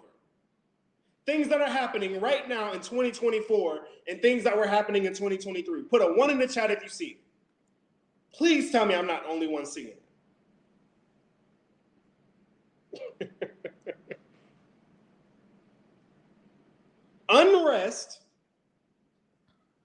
migration intensify, panic buying in the face of uncertainty. People going and buying a bunch of toilet paper and a bunch of hand sanitizer and this and that, buying up everything, thinking that it's actually going to help you. Is it going to help you or is it going to make you a target when you have everything that everybody else needs in a land that neither of you are going to escape?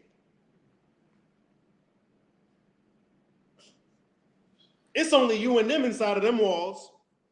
And if a lot of y'all got big mouths, you know, I got a bunch of rice that I had stored up along with some beans and some corn dogs. I got it all up in there. And guess what? When everything go down and they say ain't no food, ain't no toilet paper, you know what? I remember Johnny down the street said that he's been stocking up. He's a doomsday prepper. How about I get 10 other people to go down there and take all of his stuff? And if you don't think that that's going to happen, next slide. Let's go to Josephus. What happened during the fall of 70 AD? Let's see what happened. Remember, everything comes back around, brothers and sisters. I told y'all I'm going into it. Let's get the second half of verse 3, Elder. Then did famine widen its progress. The famine widened its progress. Read. And devoured the people by whole houses and families. Whole houses and families. Read. The upper rooms were full of women and children that were dying of famine. Dying of famine. Read. And the lanes of the city were full of dead bodies of the aged. Just dead bodies throughout the entire city. Read. The children also and the young men wandered about the marketplaces like shadows, all swallowed with the famine and fell dead. All swell. When you're in famine, your stomach swells. It bloats. So you got people walking around like zombies that haven't eaten, that are dying. They're not even going to be people. This is going to be like shadows. Read. All swelled with the famine and fell dead wherever their misery seized them. Wherever their misery seized them. Read. Famine confounded all natural possessions. For those who, I'm sorry, this slide is not looking right over here. For those who are just going to die, looked upon those who are gone to rest. Slakia. One moment. Something wrong with the slide?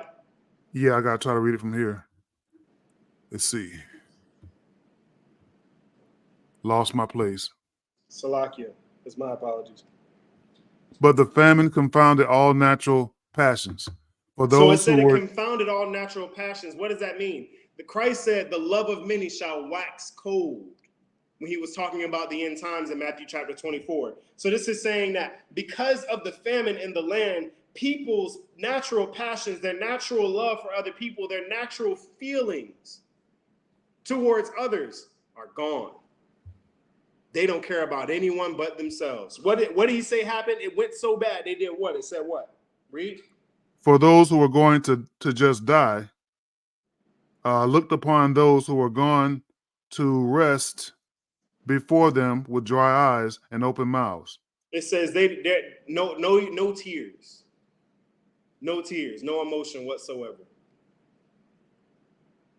It got so bad, our people started cannibalizing one another, brothers and sisters.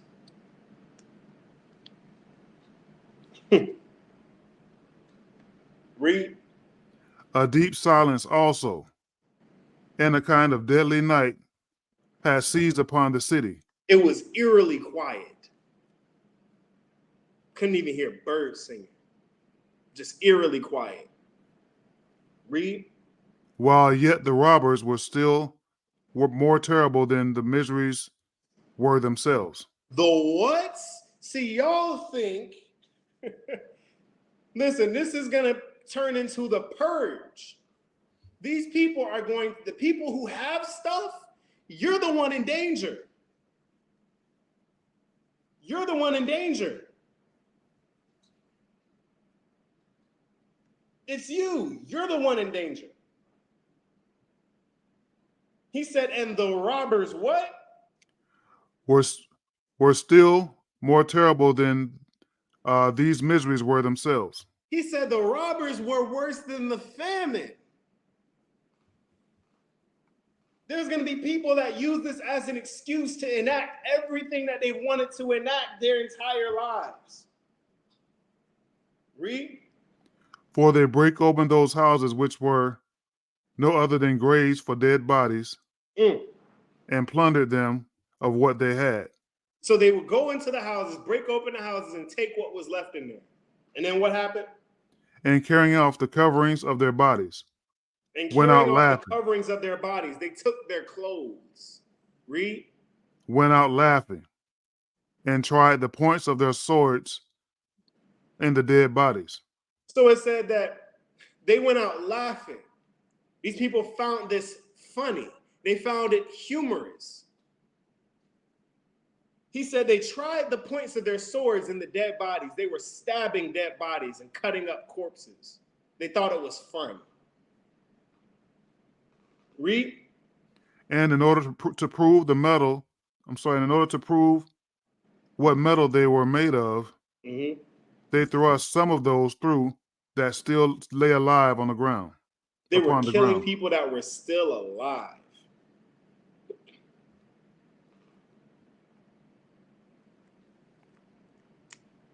If y'all have any doubts as to what a famine can do, if there was ever any doubt as to what a famine can do. See, the Most High is going to dry up the springs, and there will be no rain. There's going to be a drought in the land. And all the storehouses have already been opened and pillaged. Those who have flee and escape will know that this is the judgment from the Most High on the United States. And when all men have abandoned God and become disillusioned with their faiths, they will roll out the God of this world.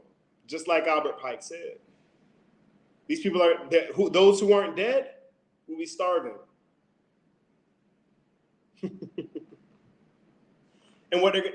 And everyone who's alive is going to be godless. And the government's going to come out and say, you know what, guys? We have a solution. All you have to do is receive this mark. We have rations. We have food. You want to be able to go from city to city again? All you got to do is take this small, it's just a grain of rice goes in your hand. And you know what? We'll even give you a credit. We'll put money on your check. How many people do you think who are in if they had the mark of the beast and this time that Josephus is talking about, how many of those people would have taken it? I want to hear from you in the chat. How many of those people would have taken it? If this was offered to them. But not only with that, they're going to roll out what? As Albert Pike said, they're going to roll out the quote-unquote pure doctrine of Lucifer. And guess what? People are going to accept it. They're going to accept Lucifer as their God. They're going to accept Lucifer as their God. And they're going to turn the entire world to worship the beast, just like Revelation says. That the daughter of Babylon, that the United States would cause the entire world to worship before the beast, before Rome. And when that happens, Rome and no other nation will have any use for the United States. You've unrolled the new currency. You've unrolled the new system. You have unrolled the new God. Now, Babylon, we no longer need your influence. It's time for you to go.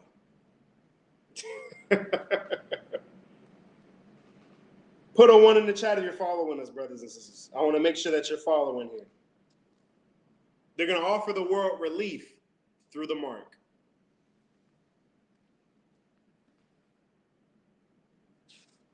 Telling you, brothers and sisters.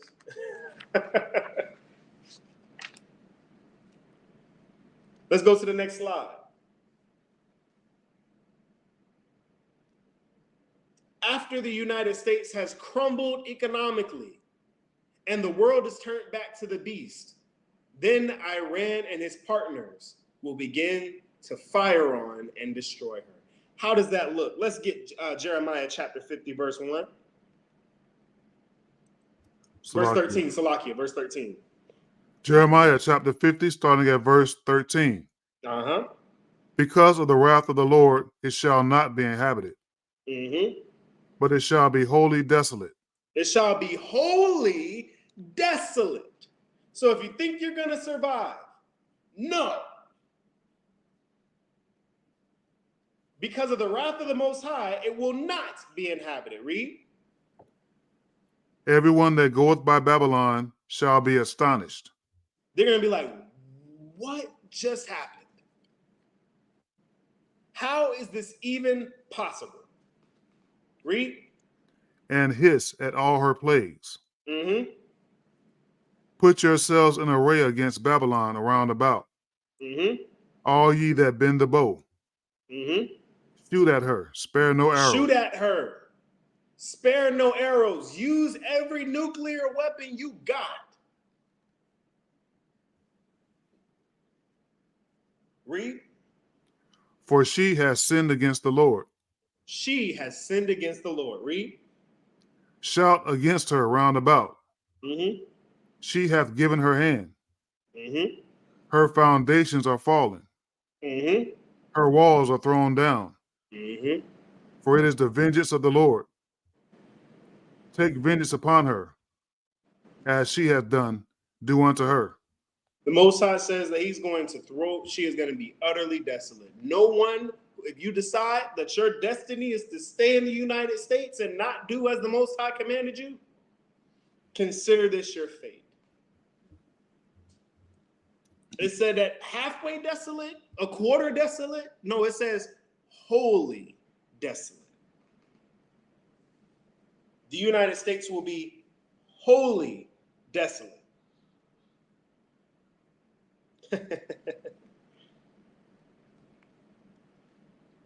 Iran and his armies. Let's get Jeremiah. Let's go to the next chapter and get Jeremiah chapter 51, verse 11. Jeremiah chapter 51, starting at verse 11. Make bright the arrows. What does that mean? Make bright the arrows. Keep in mind, the time that Jeremiah is living in, he doesn't know what a nuclear weapon is. He's never seen one. All he sees is something that's the similitude of something that he knows. So he's seeing flaming arrows. Read. Make bright the arrows. Mm-hmm. Gather the shields. Mm-hmm. The Lord hath raised up the spirit of kings of the Medes. He's raised up the spirit of the kings of the Medes. Who is the king of the Medes? The Iranians. Read. For his device is against Babylon. He's going to use them like a handgun. Against who? Against the United States. Read. To destroy it.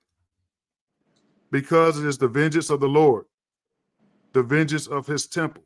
The vengeance of his temple, of his people.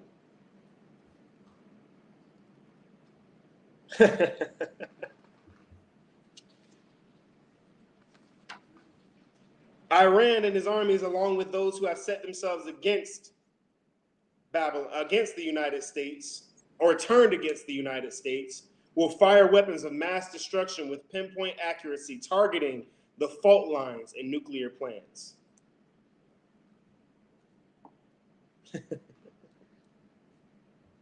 Let's go to the next slide. Check this out. BRICS and Iran's ascent to in the nuclear chess game.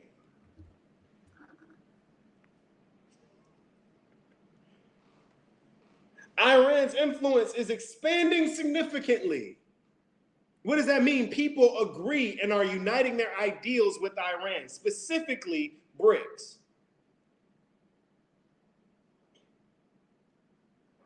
Another one says, this is from the Jerusalem Post. Nuclear-armed Israel's war in Gaza keeps the world on edge of doomsday clock. The clock in 1947 to warn the public about how close mankind is to destroying the world. Iran adds pressure on the U.S. with nuclear program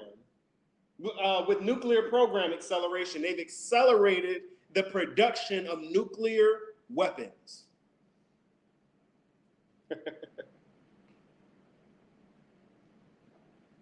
The UN says that Tehran has increased output of near weapons grade uranium after summer slowdown. Iran is busy, brothers and sisters. Put a 1 in the chat if you're seeing this.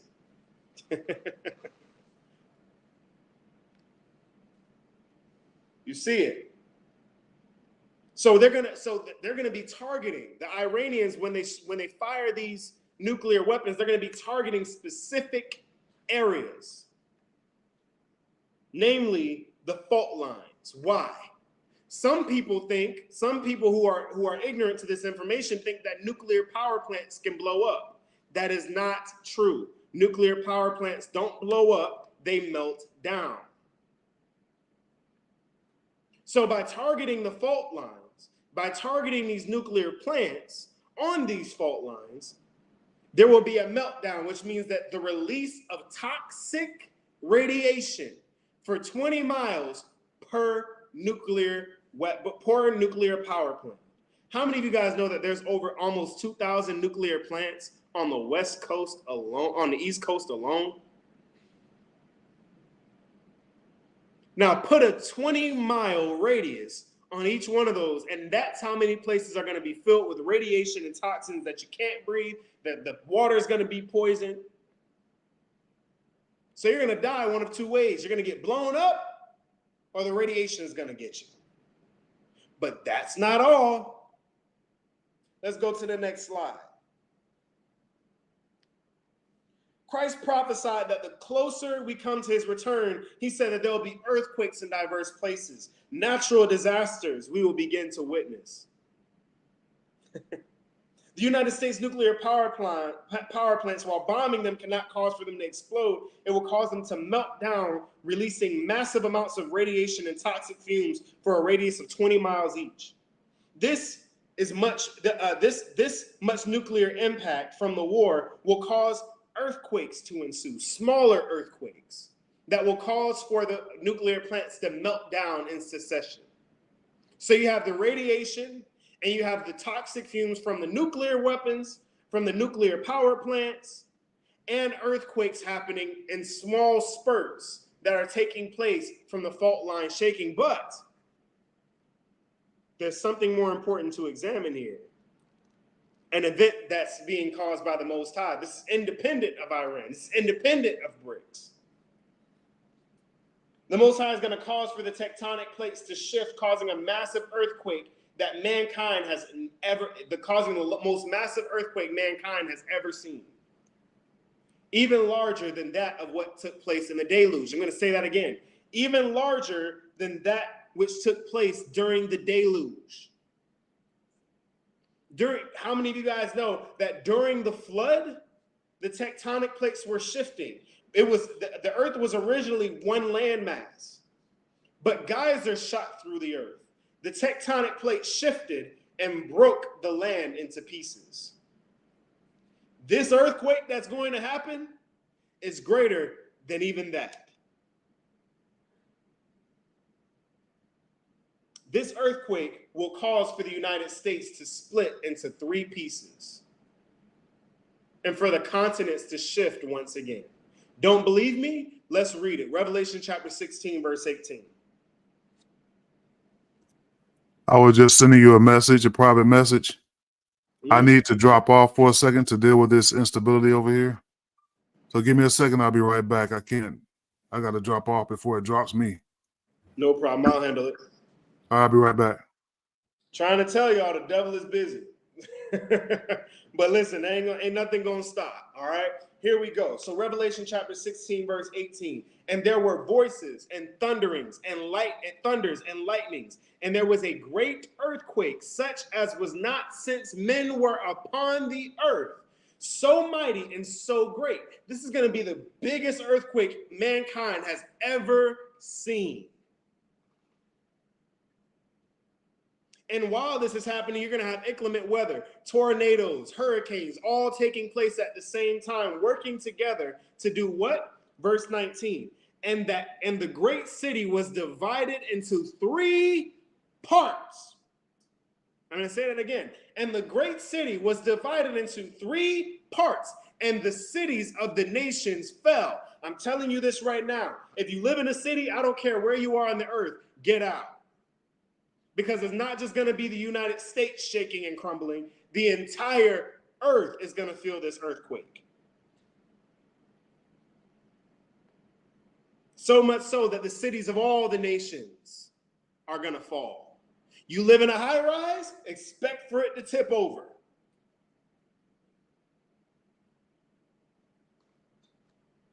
So don't think that just because you're on the outside of the United States. Listen, this is the world's largest earthquake. If you think that the biggest earthquake that the world has ever seen, that the entire earth is going to feel is not going to affect you,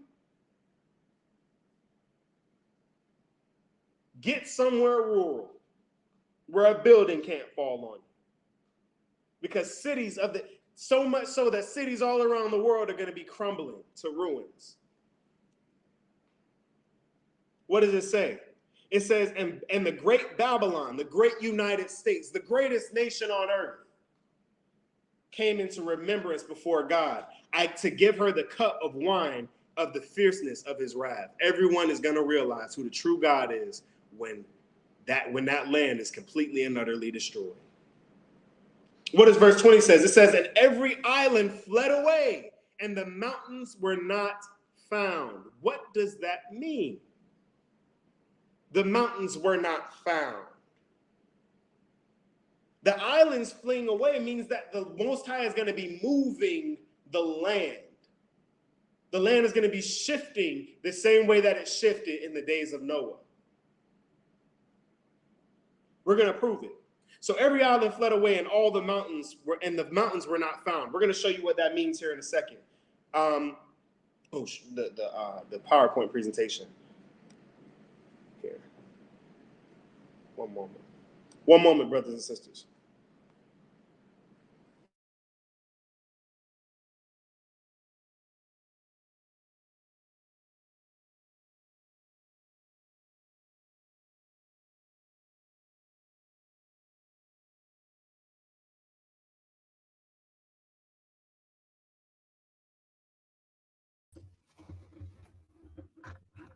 All right, I'm back. Perfect. Just in time for the next slide. There we are. Okay, so check this out. In 1960, the Valdivia earthquake that happened in Chile, it was the largest earthquake ever recorded. It was 9.4 to 9.6 on the Richter scale. And it only lasted for 10 minutes. If y'all can see those pictures, look at that damage in 10 minutes. That's the damage that this earthquake did in 10 minutes. Now, I want you to imagine, what the United States is going to look like with an earthquake even greater than what you see here from Chile. Look at those buildings, brothers and sisters. Y'all see it? These aren't even high rises. These are just regular buildings, one-story buildings. Look at the streets, brothers and sisters. Look at the streets. This was 10 minutes. Look at how much damage was done in 10 minutes. Now, I want you to think about this earthquake that is going to be massive enough to shift land around, and imagine what's going to be happening around the world. I'm telling y'all, the Most High is coming, and angry black man is a massive understatement.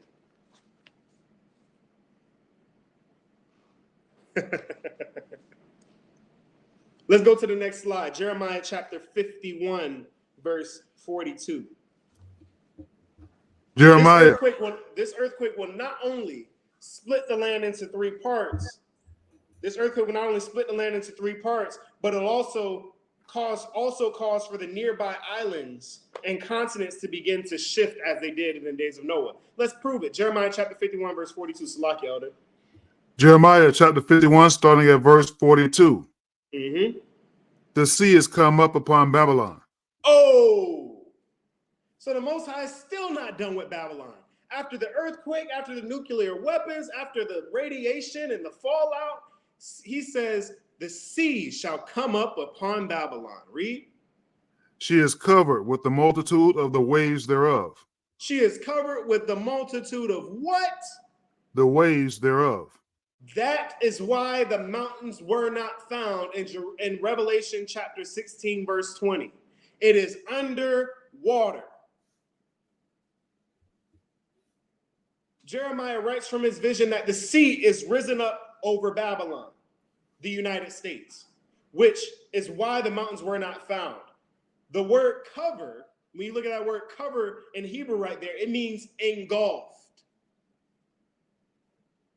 This means that Babylon will be split into three parts and then sink into the ocean like Atlantis.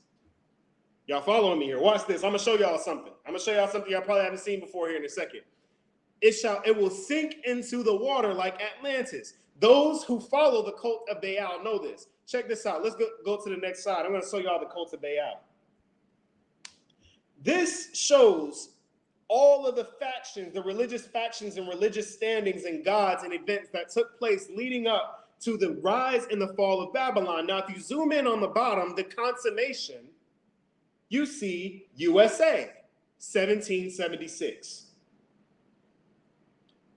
Masonic Atlantis. What did Atlantis do, brothers and sisters? Put it in the chat. What happened to Atlantis? I might have forgot.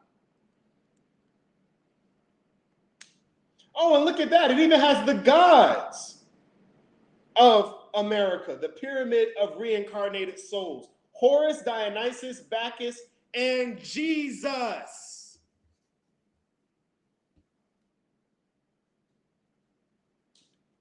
Broad is the way that leadeth to destruction, brothers and sisters.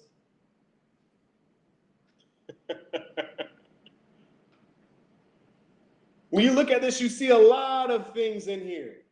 Isis and Horus equals Mary and Jesus.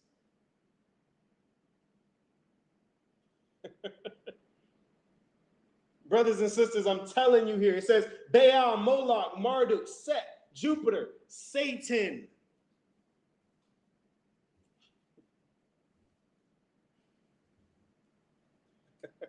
I'm trying to tell y'all, y'all have no idea. You got to be paying attention. Even has at the top, Yah, Canaanite God. Look at that. If you can, look this up so that you can look through all of it on there. It has Hebrews as the Hyksos from Josephus.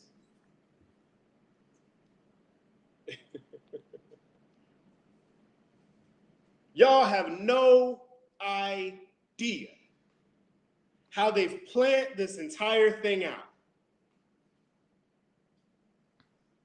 Masonic Atlantis. Even they know it's going underwater.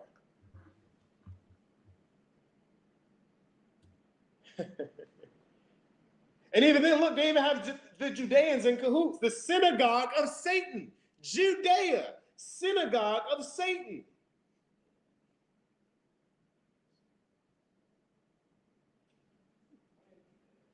But y'all serving the same God as them? When it was them who actually helped establish the Vatican all the way down to creating the United States? That's the God you serve? Put a 1 in the chat if you agree that this entire fallout describes fallen, wickedness, destruction, mischief. All these things that live in the United States, do all these not describe what's taking place, those words? Guess what? When you break down that word in the Hebrew, Yah means he is, and Hawa means very wickedness, destruction, mischief, very wicked. And you wonder why the United States is so evil. It has become a habitation of devils. And these devils just so happen to call on their God, Yahweh, Yahweh, Yahuwah, Jehovah. How many of y'all know that those are all the same name, just different versions of it? It's all the tetragrammaton YHWH. I'm going to show you something else. Let's go to the next slide, Elder. Check this out. U.S. naval map of future America. They have it split into 3 parts and sinking. Interesting. How many of you have ever seen this before? In case y'all thought we were tripping. It's split into 3 parts and sinking.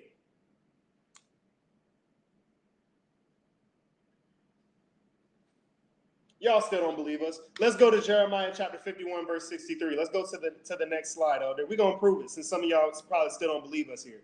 Confirming the United States will sink underwater. Jeremiah chapter 51, verse 63. Can you read that for me, Elder? The water. Salaki, I was still muted. No problem. Jeremiah chapter 51, starting at verse 63. And it shall be, when thou hast made an end of the reading of this book. So it said, once you've made an end of the reading of this book, what do? Read. That thou shalt bind a stone to it. He said, take this book, roll it up, and tie a stone to it. Then do what? Read. And cast it into the midst of the Euphrates. Cast it into the midst of the Euphrates. But what does he say to tell him? Read. And thou shalt say, thus shall Babylon sink. Thus shall Babylon sink. Anybody ever seen a stone sink in water before? Anybody's ever seen me try to swim? I don't do very well at floating. I can swim, but I can't float. He said, thus shall Babylon sink. This is why the mountains were not found. Read. And shall not rise from the evil that I will bring upon her. And is not coming back. And everybody who's there, whether you got a bunker, whether you got a storehouse full of food, you might have a helicopter.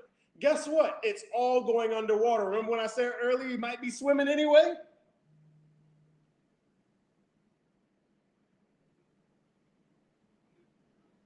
Why do you think, brothers and sisters, think about this. Why does the Most High say in Revelation chapter 20 that the sea shall give up its dead?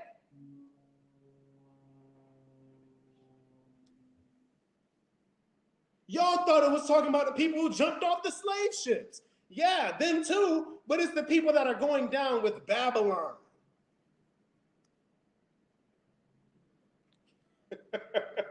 I told y'all I was gonna bring you here today. The Holy Spirit is moving right now.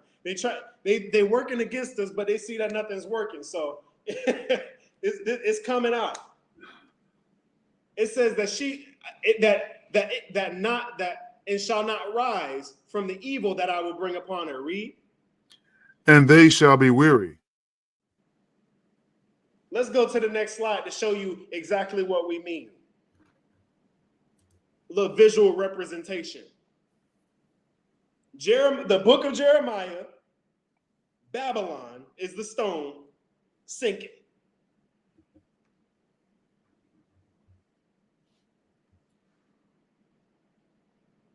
This is the Most High's judgment.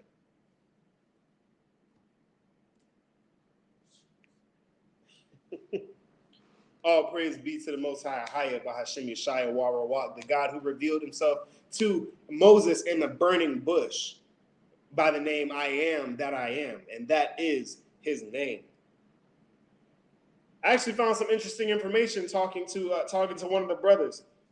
You know, when Christ said, before Abraham was, I am, in the New Testament, if you click on that word, it comes out to the Greek word I me. If you go into the Septuagint, the Greek Old Testament, guess what I am that I am translates to?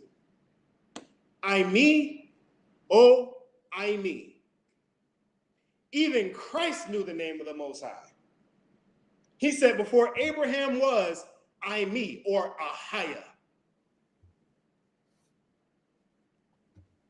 Interesting that in the Greek text, you don't find the Tetragrammaton anywhere. It just says Lord or Master. Kurios.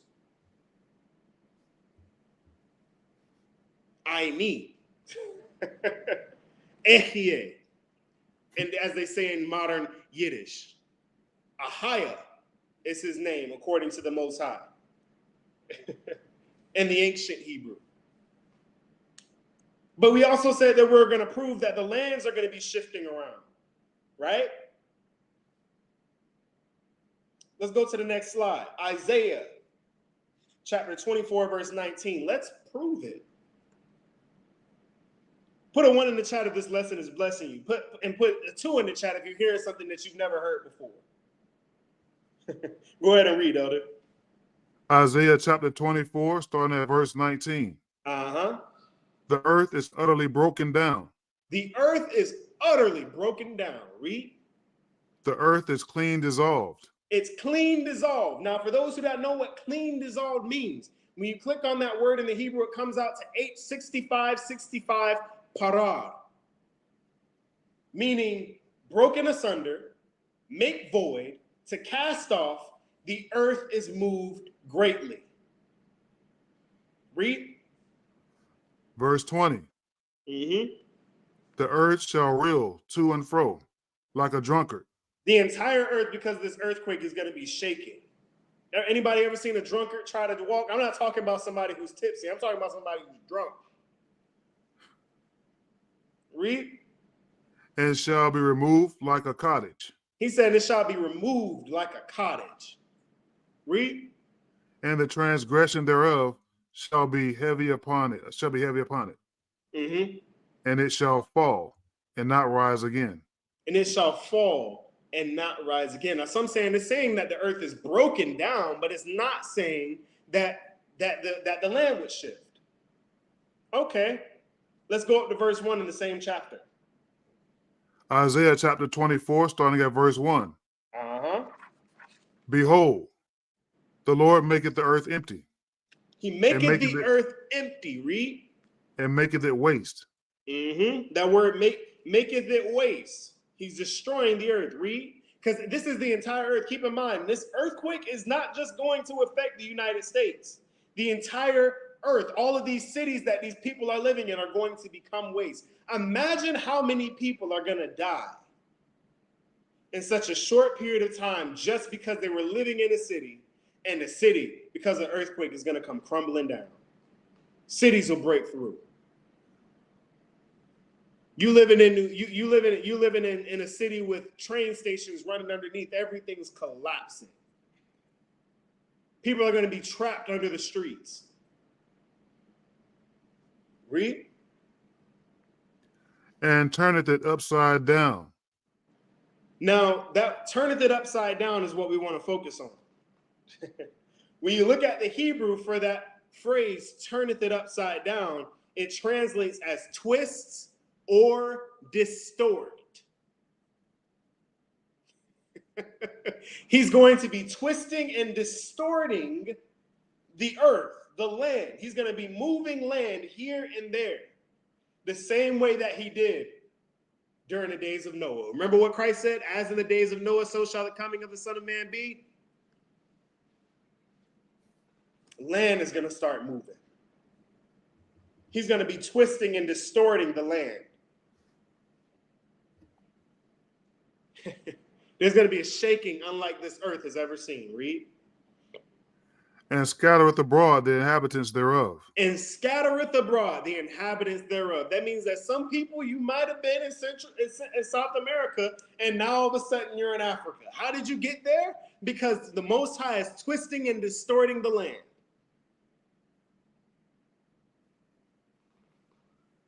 And then once he's done twisting and distorting the land, he's going to guide his people who escaped by the Holy Spirit back to the wilderness.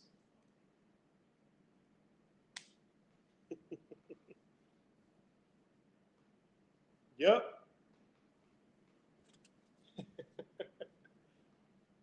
Elder, what you thinking? You surprised me. You added some stuff I didn't know about. Yeah, I have some things up my sleeve every now and then, some things that come to me, but that's all the Holy Spirit, you know. Yeah, I wasn't ready. Well, I won't say that. I'm just saying, kind of threw me for a loop with this one. Here we are. Let's get Jeremiah chapter 51, verse 41 on the next slide. This is the Jeremiah chapter 51. The people who listen to his word can rejoice because we know that our kingdom is coming. This is our redemption. This is us leaving Egypt. Yep. This is freedom. Understand, when the United States falls, guess what? All your debt is gone.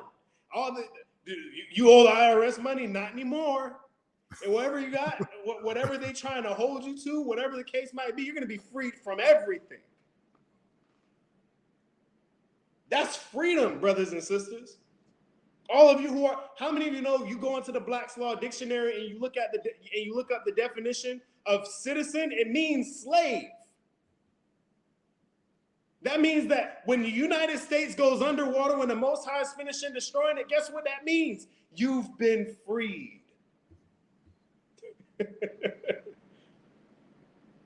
The day of the redemption of the Most High is coming. Salakia, Elder, go ahead and read. Jeremiah chapter 51, starting at verse 41. Mm-hmm. How is Shishak taken?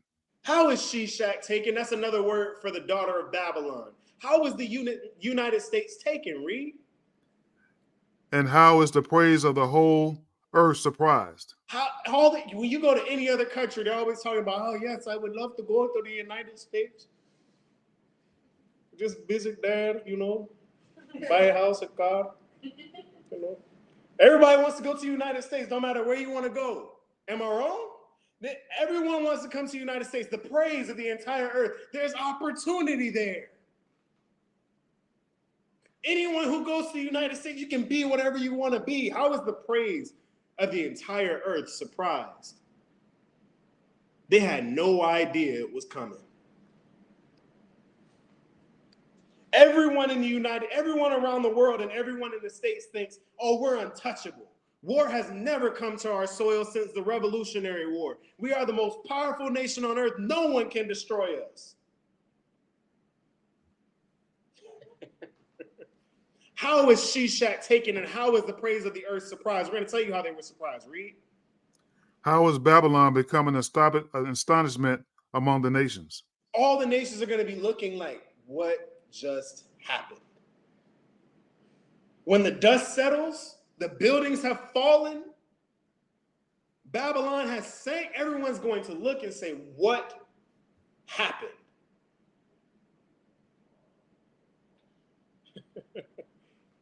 How were they surprised? Now they're going to read verse 50 and 11. Chapter 50, verse 11. Jeremiah chapter 50, starting at verse 11. Mm-hmm. Because you were glad. Because you were glad. Read. Because ye rejoiced. Because you rejoiced. Read.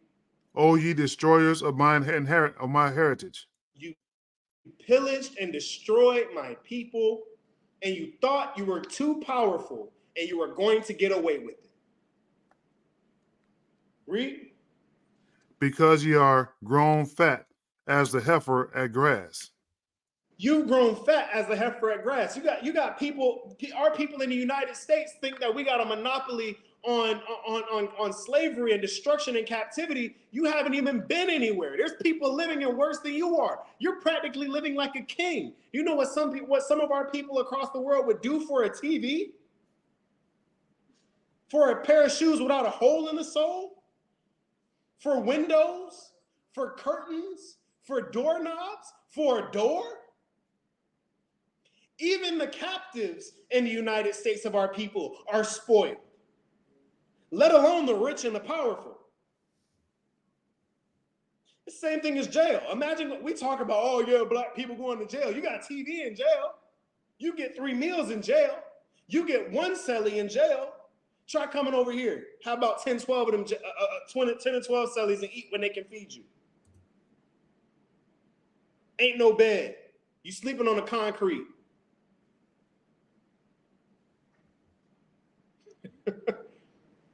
You got it good. We don't realize we didn't realize how good we had it in the States, did we? We thought, oh man, look at our neighborhoods. Do you know what some of these people in these countries, Elder, when we went to Panama and we drove through these cities, tell me that those people wouldn't die to live in the ghettos we got in the US. Absolutely.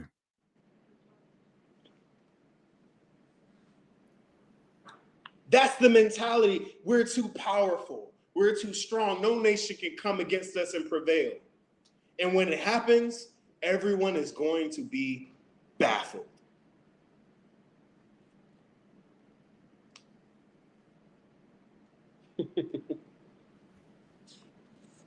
Jeremiah chapter 51, verse 50 on the next page, on the next slide.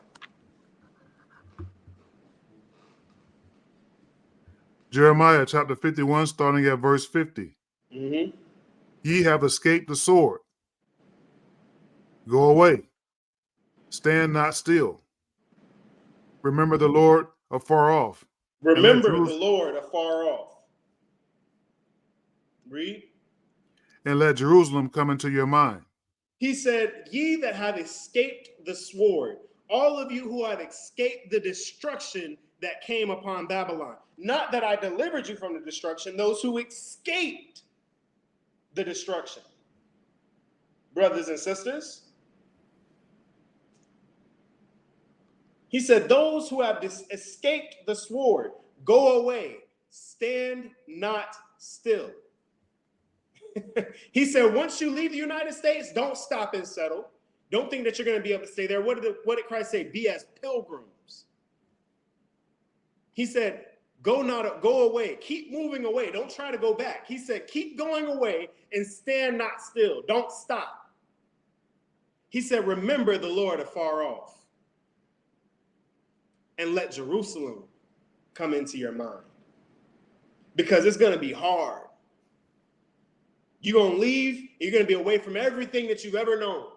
And he said, when it gets hard, remember that the Most High is coming, that he's coming to redeem his people. He said, let Jerusalem come to your mind. Remember that when you go back into your land, you're going to be able to build the dream house that you always wanted. You're going to visit the countries that you've always wanted. You're going to be able to have the children you've always wanted. You're going to be able to enjoy what the Most High placed us on this earth to actually enjoy without all the sickness, with all the mess, without all the madness. He said, let that come into your mind. Think about your reward.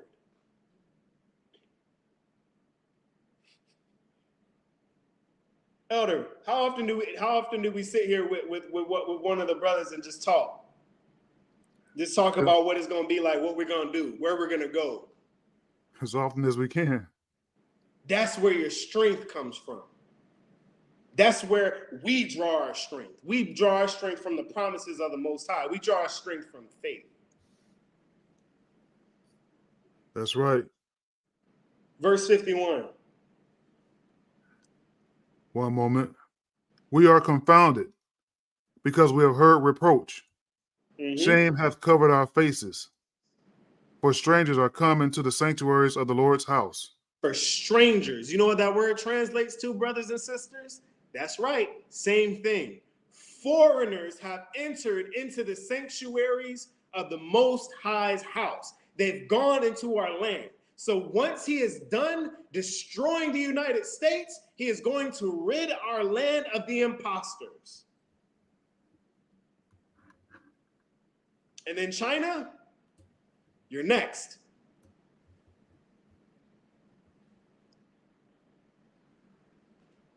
You heard right. China, you're next.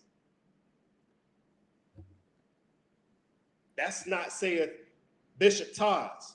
That's not saith Elder Nathaniel. That's thus saith the Most High Ahia. I am that I am. That's the right. being who truly is.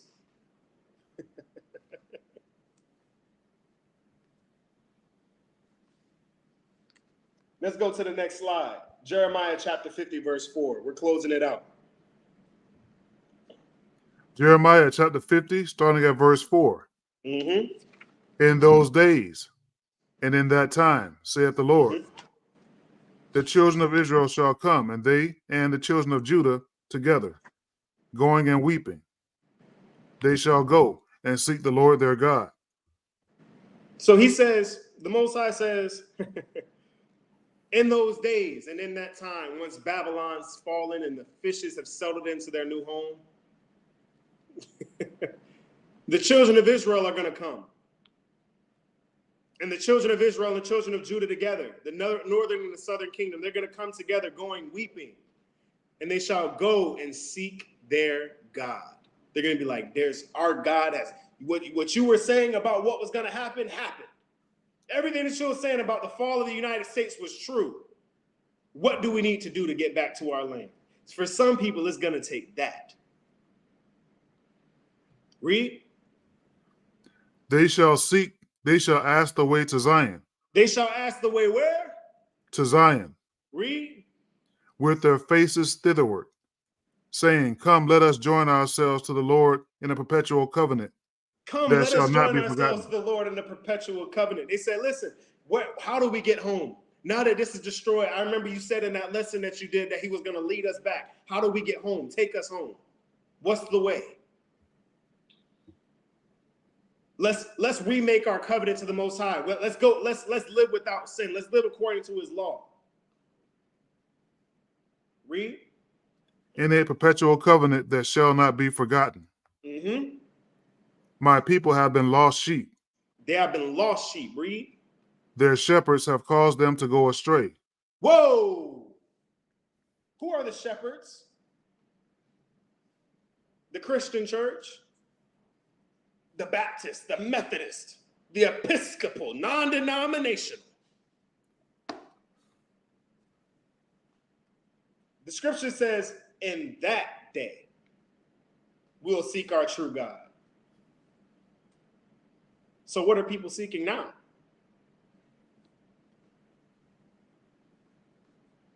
Interesting. He said that their shepherds have caused them to go astray. Read. They have turned them away on the mountains. They have gone from mountain to hill. They've gone from mountain to hill, religion to religion, faith to faith, understanding to understanding. Read. They have forgotten their resting place.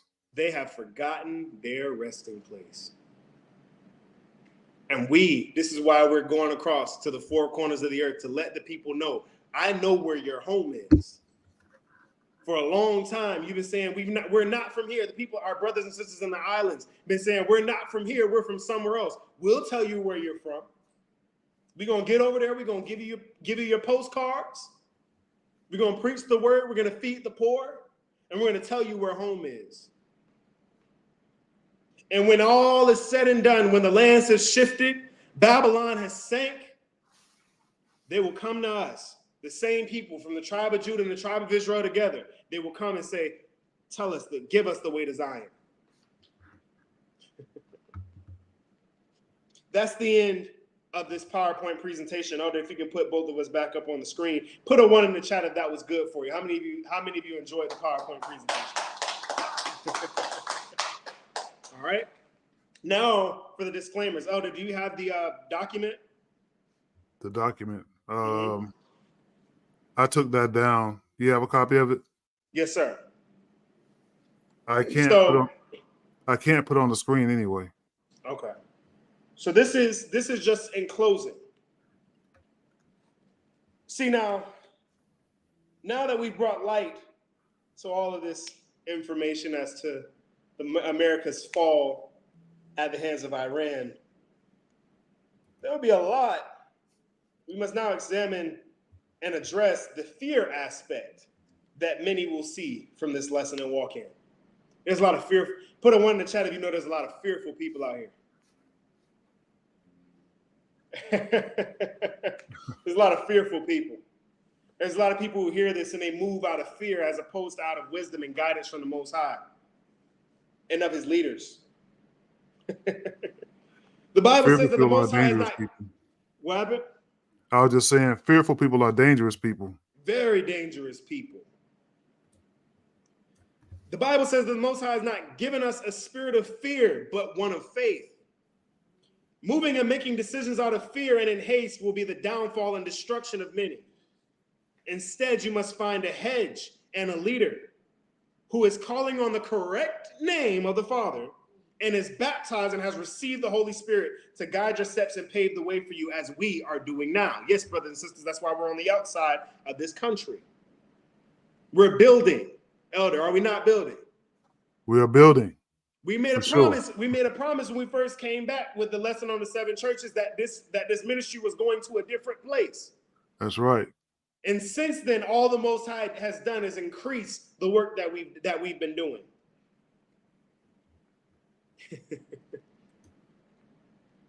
Get underneath leadership. Find someone to guide you and give you the correct guidance, as to what to do and when to do it. Because you got a lot of people who are going to be like, oh, the famine.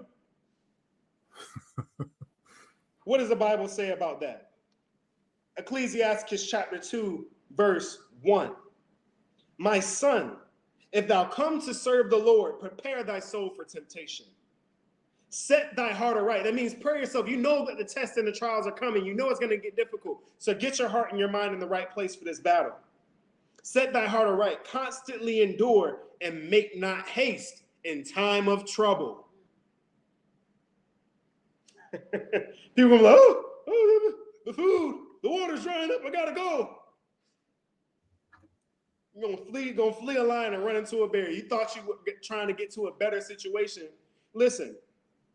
There's a very wise man, and he gave me some very important information. His son and I, he said,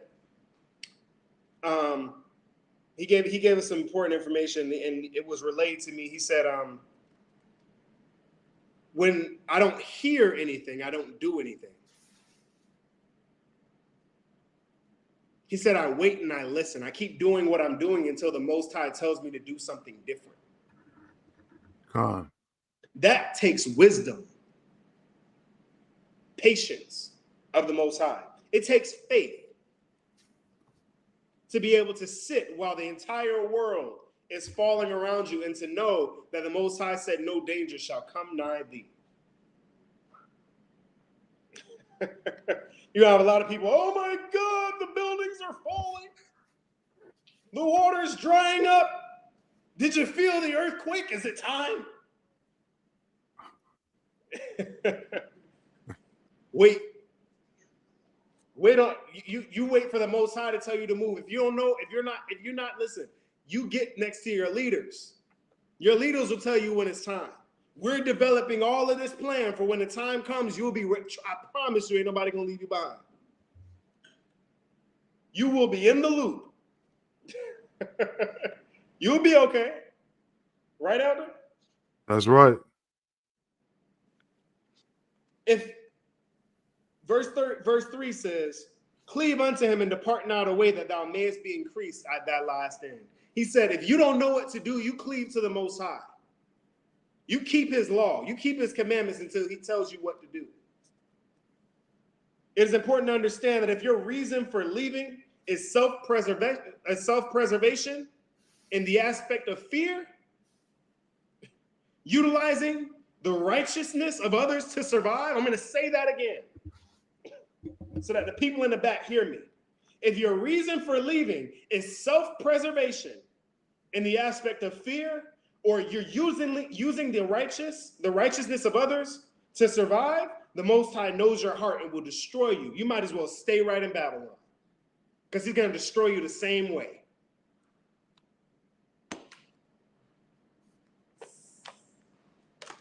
He's going to destroy you the same way. He knows your heart. He knows what's in you. You might as well have just stayed in Babylon, lived it up, and called it a day.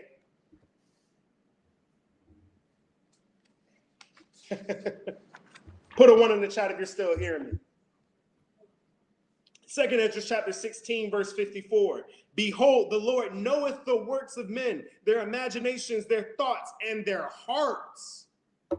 Are you leaving because you're being led by the Most High? Are you leaving because you're listening to the counsel of your leaders and of your elders? Are you leaving because you know it's the Most High's redemption? Are you leaving because you're afraid to die?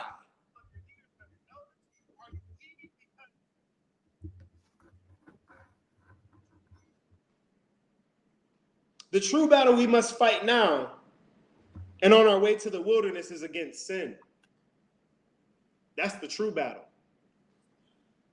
Because those who are weighed down by sin will not survive no matter where they are in this earth. You could be on a stairway to heaven and still wind up destroyed. I don't care where you are. Con. Jeremiah chapter 50, verse 20 says, in those days and in that time, saith the Lord, the iniquity of Israel shall be sought for, and there shall be none. And the sins of Judah, they shall not be found. For I will pardon them whom I reserve. He is going to reserve the ones where no sin is found. If you got sin, you aren't going nowhere. Because in these days, those who, first of all, calleth upon the name of the Lord, the same shall be saved. You got to know the name of the Most High. The Most High says that those who know my name, the Most High said, my people know my name.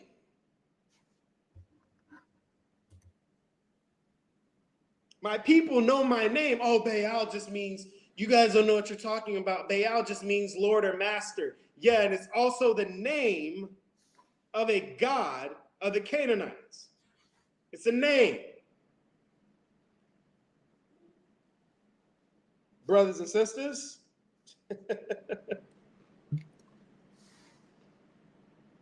he said that the iniquity of Israel shall be sought for, and there shall be none, and the sins of Judah, and they shall not be found. Amongst his people, the people that he is reserving, there's not going to be any sin found amongst them. That means that we should be practicing the righteous acts, keeping his law, statutes, and commandments, practicing those things now, so that when the time comes, we're being led of the Holy Spirit and not of our flesh. Deny your flesh now to increase later. Well said, Bishop. Put a 1 in the chat if you're hearing me. 2nd Ezra chapter 16, verse 64. We're closing it out. Almost done. Therefore, hath the Lord exactly searched out all your works, and he will put you all to shame. When your sins are brought forth, ye shall be ashamed before men, and your own sins shall be your accusers in that day. What will ye do? Or will ye hide your sins before God and his angels? Behold, God himself is the judge. Fear him. Leave off from your sins and forget your iniquities, to meddle no more in them forever. So shall God lead you forth and deliver you from all trouble. That is how you get delivered from trouble. That is how you are guided towards Zion. That is how you survive the last days to make it back to our kingdom. That's Gentiles and Israelites alike. Gone. sin can't be present. He said, God himself is the judge. Leave off from your sins, forget your iniquities, meddle in them no more forever. Understand, if you got people that you be around that cause for you to sin, cut them off. They're going to die anyways. Let the dead bury the dead. Last thing you need is for them tempting you to go back to your sin, living your whole life. Listen, I always said this. If you want to do something you never did, you got to do things you never done. That means you may have to go somewhere without some people. That means you might got to leave some people behind because they aren't going where you're going and they don't plan to go where you're going. I say it all the time. Life is like an elevator. Elders heard me say this before. Life is like an elevator. It has a weight capacity. That's right. Everyone who gets on has a plan. I'm going to level 30. I'm going to level 14. Not everybody's going to 50 with you. Not everybody's going to the top with you. Sometimes it's time to kick them off, especially if they're weighing the elevator down and you can't get to where you're trying to go. There's somebody around you that tempts you to sin. Your right hand offends you, cut it off. Unless you want that right hand to be right with you in Hades. You're gonna be looking right at that right hand, like, look what you made me do. Both of y'all down there looking at each other all crazy. Exactly. Con. And don't be one of those people that mistake righteousness for, I will say, a mistake association with righteousness as righteousness. Yeah. There's a lot of people like that. They'll try to attach themselves to you. Be careful with that. Listen. Be careful with it. It says that those who meddle no more in their sins, those people who leave their sins behind, it says God shall lead you forth and deliver you from all trouble. If you want to be led to the promised land, if you want to get out of the situation, the only way out is through the Most High. And the only way to the Most High is through a pure heart and mind. That's right.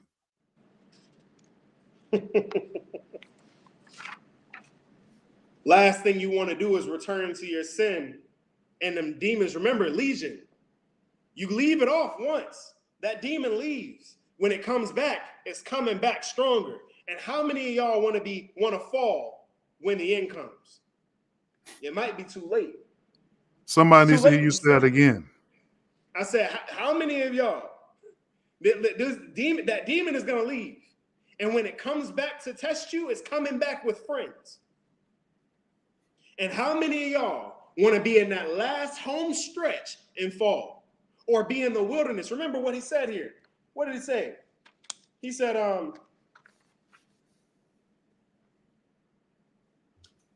therefore hath the Lord exactly searched out all your works, and he will put you all to shame.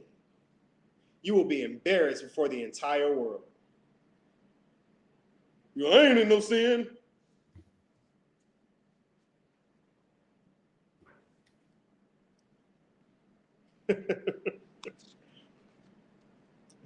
Second Ezra chapter 16, verse 74. I'm going to give you a little bit more here. We're almost done.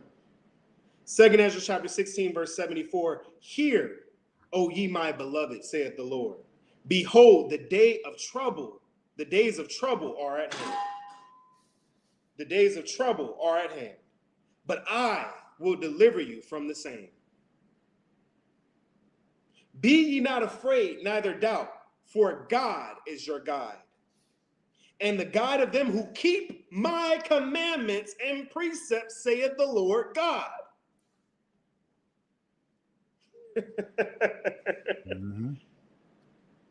Be not afraid, neither doubt, for God is your guide, and the guide of them who keep my commandments and precepts. There is a stipulation.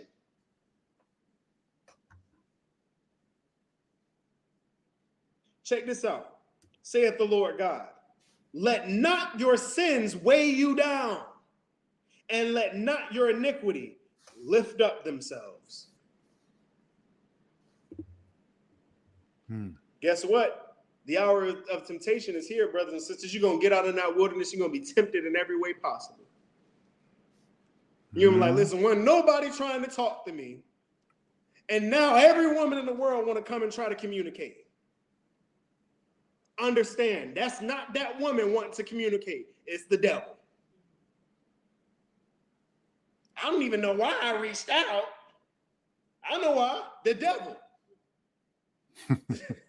Listen, in the hour of temptation, everything that you could want or desire from your flesh is going to be readily available to you.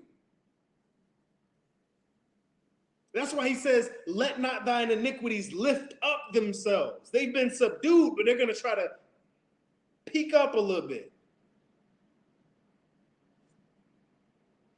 Woe be unto them that are bound with their sins, and covered their iniquities like a field, and covered with their iniquities like a field covered with bushes.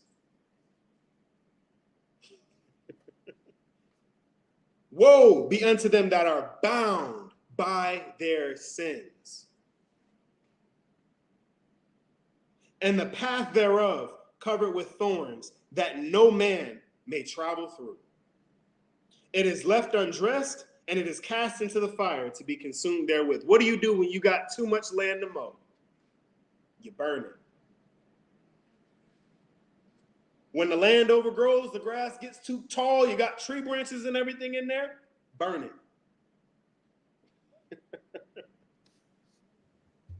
You're going to be just like that foliage, overgrown, undressed, going into the fire. Let not your sins weigh you down. He will guide those who keep his law to the best of their ability with their whole heart towards Christ and his kingdom. Listen, I promise you this. You fear death, death will find you. Death will find you if you fear it.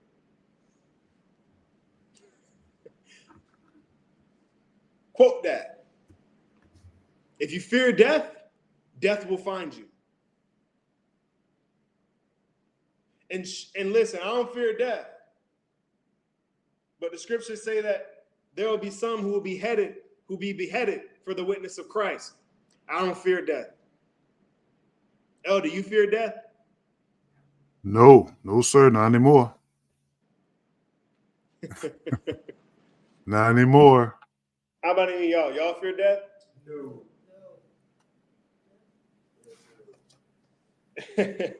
Listen, can't fear it. If you leave the United States fearing death, death will find you. Swift judgment.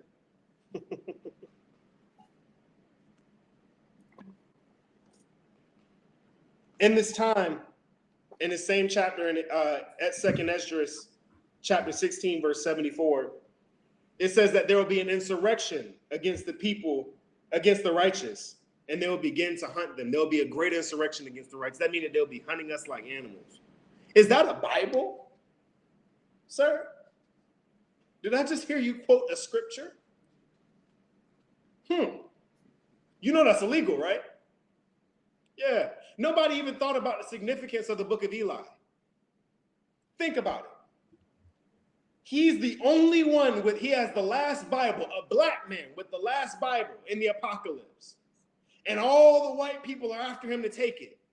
But when they open up the book to read it, they realize it's in Braille. They can't even read it. They can't even understand it. Only he can understand it. What did the Most High say? He said, I have given my laws unto Jacob, my statutes and my judgments unto Israel. I have not dealt so with any nation. The Most High's word lies with his people. So in that time, they're going to be looking for people like us that are, remember, the Most High, Christ said, if you got purse or script, I have a quote here, Luke chapter 22, verse 36. It says, but now he that hath purse, let him take it. And likewise his script, his Bible. You got money and you got your Bible. He said, and he that hath no sword, let him sell his garment and buy one. That's Christ. He's saying, listen, you don't understand. In the end, these people are going to come after you. And you're going to have to defend yourself. All of y'all out here spending money on Gucci and Gucci and Armani and all this kind of hundreds of dollars on these clothes. He says, sell it and get you a gun. You got a messenger bag on that costs $3,500. You can sell that, take that $3,500 and get you a good gun. You're gonna need it. Gun and some extra ammo. That's Christ, Mr. Everybody's like, oh, Mr. Tender on the cross, turn the other cheek. He said, get a gun. If y'all thought the disciples weren't rolling loud when the Romans pulled up on Christ, what did Peter do? He chopped dude's ear off. They was ready to go. If Christ didn't want to go, he was not going. Bottom line, they was ready. Every single one of them had a sword on the hip, including Christ. They will begin to hunt the righteous.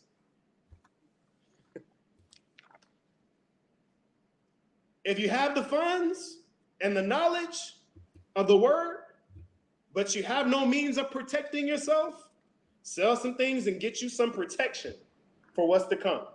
If you can't afford a flight ticket out, you need to start looking at selling some of those things to get out. I promise you, those bags and those purses and those shoes are not going to mean more than your life. I'm telling you, you're going to get in these other countries, you ain't going to need it. Get out. Oh, I don't have the funds to get out. Listen, find some.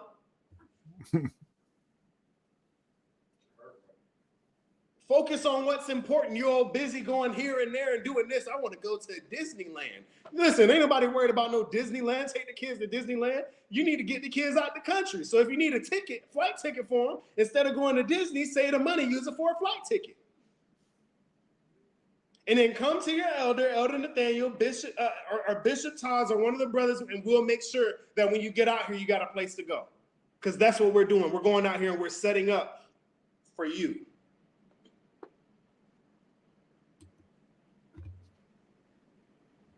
What can we do to withstand the fall of the United States? Number one, find leadership who understands prophecy and follows Ahaya, Ashar, Ahaya. Ahaya, Ashar, Ahaya. That is I am that I am for those who don't speak the Hebrew. And are baptized and have received the Holy Spirit. If they don't believe in the core tenets that you see in Hebrews chapter 6, verse 1, the baptism, the resurrection, the judgment, and the baptism, the resurrection, the judgment, and the laying on of hands, don't deal with them. That's not Christ's doctrine. They saying, oh yeah, there ain't no water baptism. Where? Show me in the Bible where there's any other form of baptism. Oh, well, when Christ died, we weren't doing water baptism no more. Don't sound like it, because in the Acts, after Pentecost, they literally went and baptized thousands in water. So if they don't believe in baptism, you'll receive your baptism when the United States goes underwater. Either way, you're going to get some water. It's going to happen. Get underneath some leadership that knows the way, that understand prophecy, that knows what's going to go down, that is going to lead you and guide you. Listen, this is not an online church. All these online churches, we're going to teach you from YouTube. At some point, there will be no YouTube. This is not an online ministry. This is a body of Christ. We are going out here and doing the work. We are doing physical works. Find you a church like that, not Mr. I just didn't, I couldn't find no church that aligned with my beliefs. So I just decided to go and start something by myself. So listen to my teachings online and I'll lead you. Ain't none of that. This is a physical work. Can't be online. Online, claiming to be a teacher, claiming to be a preacher. Where's your works? Number two, get rid of all conscious sin in your life. This takes time and wise counsel. Get with your elders. If you're struggling with something, get with your elders and your bishops and your deacons, and we will discuss with you. And you can discuss in confidence what you're dealing with, and we'll give you the righteous counsel to come out of it. Because you're going to need it. You're going to need wise counsel and to come out of all of that sin, because sin won't be found amongst those who he preserves. Verse number 3. Get with leadership to develop a plan and course of action if you are in the midst of Babylon and need to leave swiftly. That means you get with the elders. Hey, I'm here. You get baptized into the church, first of all. If you're coming under our body, get baptized in the church, or if you're in any other church, wherever the case might be, that are following the Most High and keeping his law, statutes, and commandments, wherever that might be. Whoever it is, it may not be us, it may be somebody else. If it's somebody else, I'll praise to the Most High if they're in line with the doctrine of Christ and are actually in the truth, right?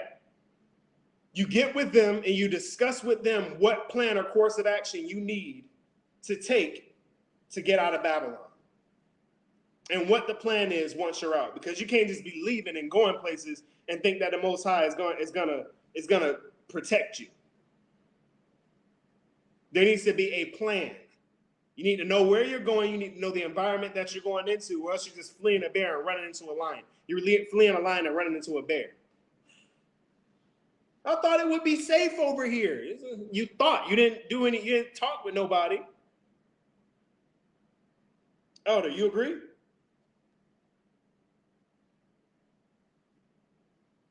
Oh, do you agree with that sentiment?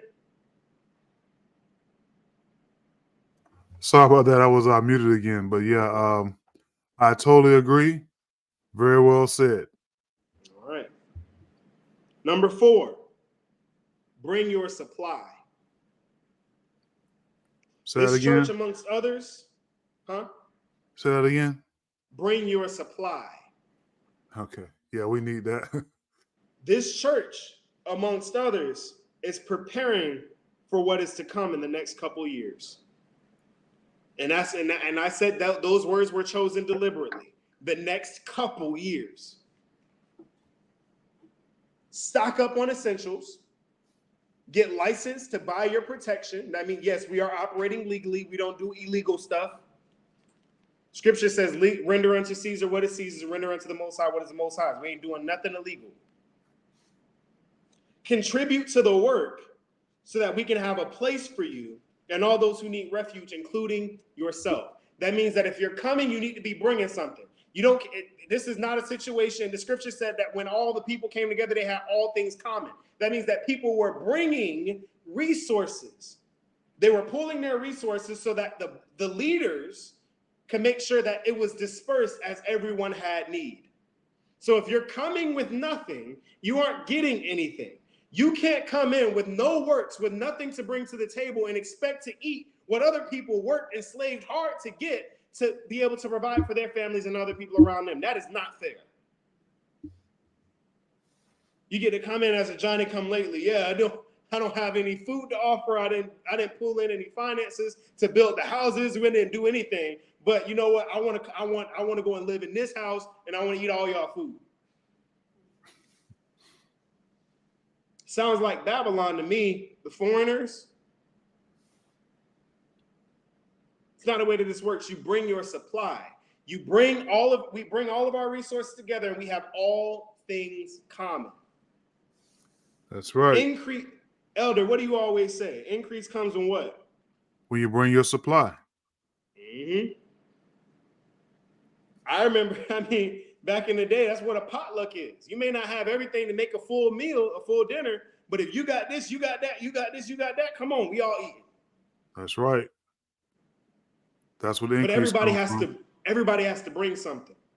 This is why we stress tithes and donations. Listen, the stuff that we're doing is not free. The tickets that we are using to go to these other countries to prophesy to the children of Israel and to feed the poor, that is not free. The places of refuge that we're setting up for people outside of the United States, that is not free.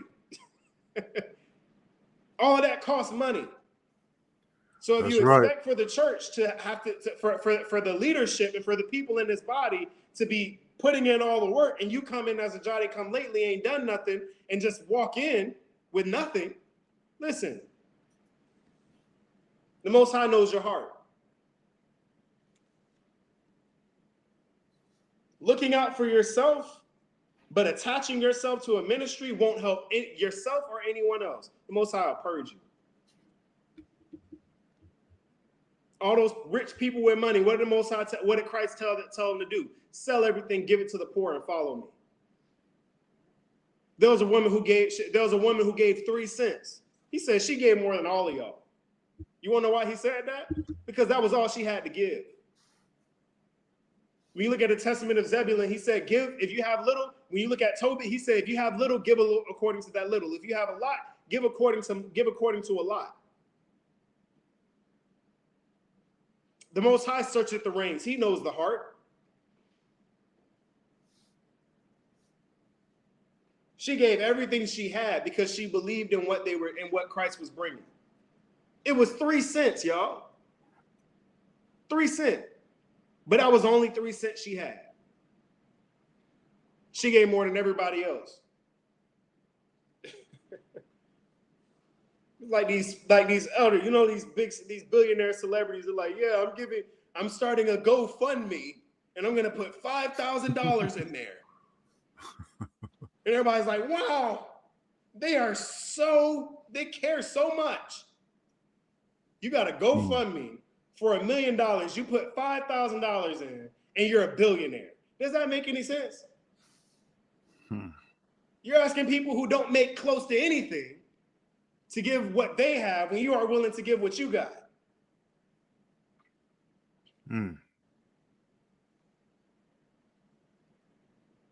Holding on to your money for what? So it can sink with Babylon?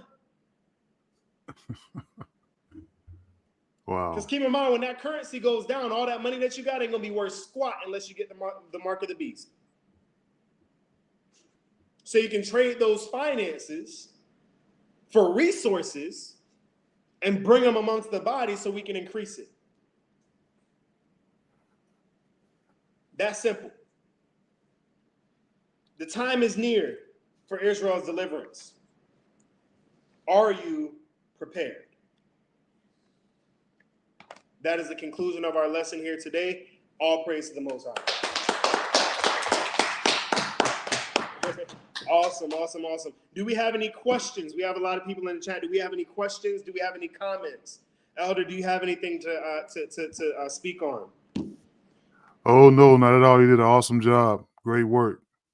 All praises. And for those, we're going to introduce ourselves for those people who are new to the body, that are new to the ministry. This is the presiding elder of the House of Judah International Fellowship Church. He's the man. He's the founder of this work. He's my father. He's my right-hand man in this work. Everything that this church is and everything that this body is came from the vision that the Most High gave to him first, right? So y'all put a couple fire emojis in the chat for the elder. We appreciate all the work that you do and your labor of love that you do for this ministry. And I'm Bishop Taz. I just teach here. I follow the leader, the elder. Don't reduce yourself like that. Just a servant in the work, man. We're a servant of the people. We're here for you all, whatever you all need. Whatever we were sent here. The scriptures say that the greatest among you shall be your servants, right? Even kings are servants. They have to do what's best for their people, right? The best kings are servants. So we appreciate all of you, everyone who subscribed. We ask that you like, share, subscribe to the channel. If you have anybody that's in the States that you want to warn, send them this lesson so that they can see what's going to befall the United States and can prepare themselves to leave. I miss you too. We miss you over there, and it won't be too long before we're reunited.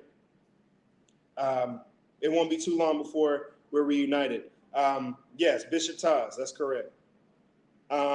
But it's awesome to always hear from you all. If you're new to the channel, welcome. And there's more coming, right? If you would like to be baptized into this work, be baptized into this body, become a part of this ministry, definitely send an email to houseofjudah.elders@aol.com. let us know where you are, who you are, and we'll make sure that we put you on the list, and we make sure that we get everywhere. We're going to be going to the Caribbean first, and then we're going to be branching out to get to a couple of other areas to reach all of our brothers and sisters across the four corners of the earth. There's so much work left to do. The Most High said that the end cannot come until the gospel has been spread throughout the four corners of the earth. So we're just doing our part. Okay. So whatever I do want to say this though, Bishop. Mm-hmm. I do want to mention this though. There'll be a lot of delays this year as far as getting into the States for baptisms, because we're going to be traveling all year long. Yeah. Have an extensive itinerary this year. So it may take a minute for us to get to you. It's going to take a little while, but we'll be there. Okay. We'll at some point, if it's necessary and we have the people, we're going to make sure that we get there, and we make sure that we get all the brothers and sisters. Greetings to the new House of Judah family from the USA body. All praise to the Most High. Stand up, USA. I see y'all over there commenting and everything. All praise to the Most High, brother. I see Bishop Michael in the chat with House of Judah Philippines, our body over there in the Philippines. We got our brothers and sisters out there in Freetown, Sierra Leone. Shalom, Deacon Isaac, Deacon Ansu. Shalom to all of you, Elder Michael Salakia. Yeah, we got you. We got you. Raleigh, 1 second. Raleigh. Hold on 1 second. Sister Hannah, we got you. I got you on the list. We got you already. Absolutely. We're gonna be there soon. We got a lot of work left to do. There's still a lot of time left in this work to do. It's beautiful to see all of our brothers and sisters across the four corners of the earth that have become a part of this work and united according to the Most High Spirit. Man, it's awesome. It's a beautiful thing, and there's still so much left to do. And we appreciate all of your help and labor of love. Once again, if this ministry has blessed you in any way, Cash App's above our head, 99 cents, $2. Listen, we got over 1,000 subscribers. If everybody sent $2,000, that's enough to cover food for the poor in another country. That's enough to get a lot of work done in these other countries. Okay, more than enough. So if everyone does their part, we can continue to help the brothers and sisters. Shalom from Chicago. Shalom out there in the belly of the beast. You're going to have to get out of there, though. You know they got that the purge law out there. You're going to have to get up out of there pretty soon. But we're definitely going if we don't use Cash App, how can we donate?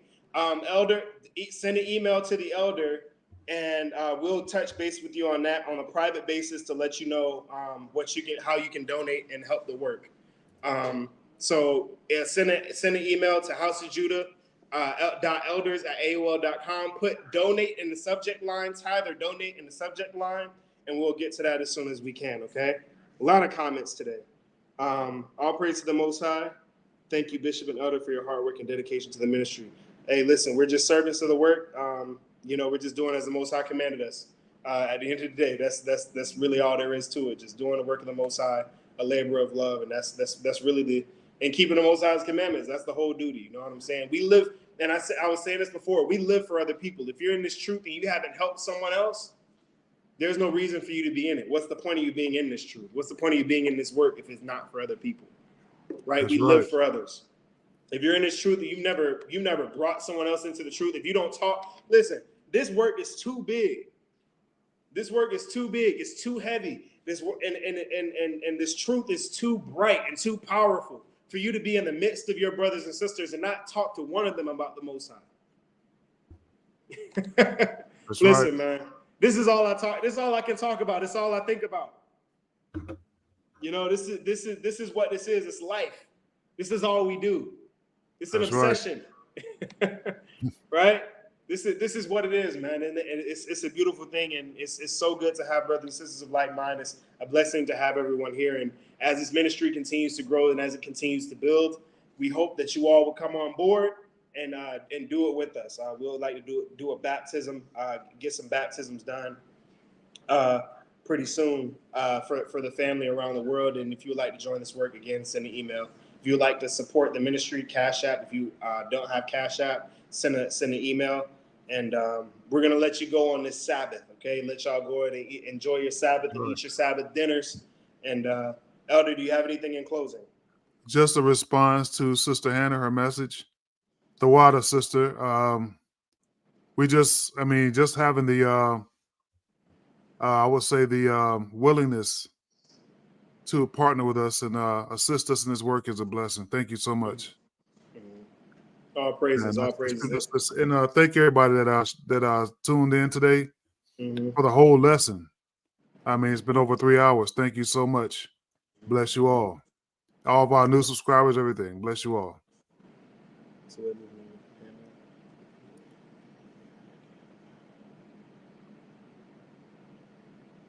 All right, we'll be. Hey, if you need, reach out to us if you need anything. Being in that city is no joke, but definitely getting you seen the lesson today. Getting your family out of harm's way is super important. Royal, we'll see, and hopefully we'll see you soon. And for the brothers and sisters that we don't see, we'll see you in the wilderness. If the Most High's God, that we'll be being guided by the same Spirit. We're gonna be in there with the booths. We're gonna be enjoying some fruit while the entire world crashes around us. That's right. But no danger will come nigh us. We're gonna be chilling. We're gonna be chilling. That's right. Chilling like an entire Sabbath all the way up until Christ returns. All right. So remember, brothers and sisters, stay prayed up, depart from sin, and keep Jerusalem in your mind. Shabbat Shalom, family. We love you. Gratitude, Elder and Bishop.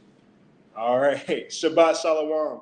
We love you all, and we'll see you all again soon with another lesson that we'll be coming up with pretty soon. Get Shalom, ready. everybody. Stay tuned. Shalom. Bless you all. Shalom.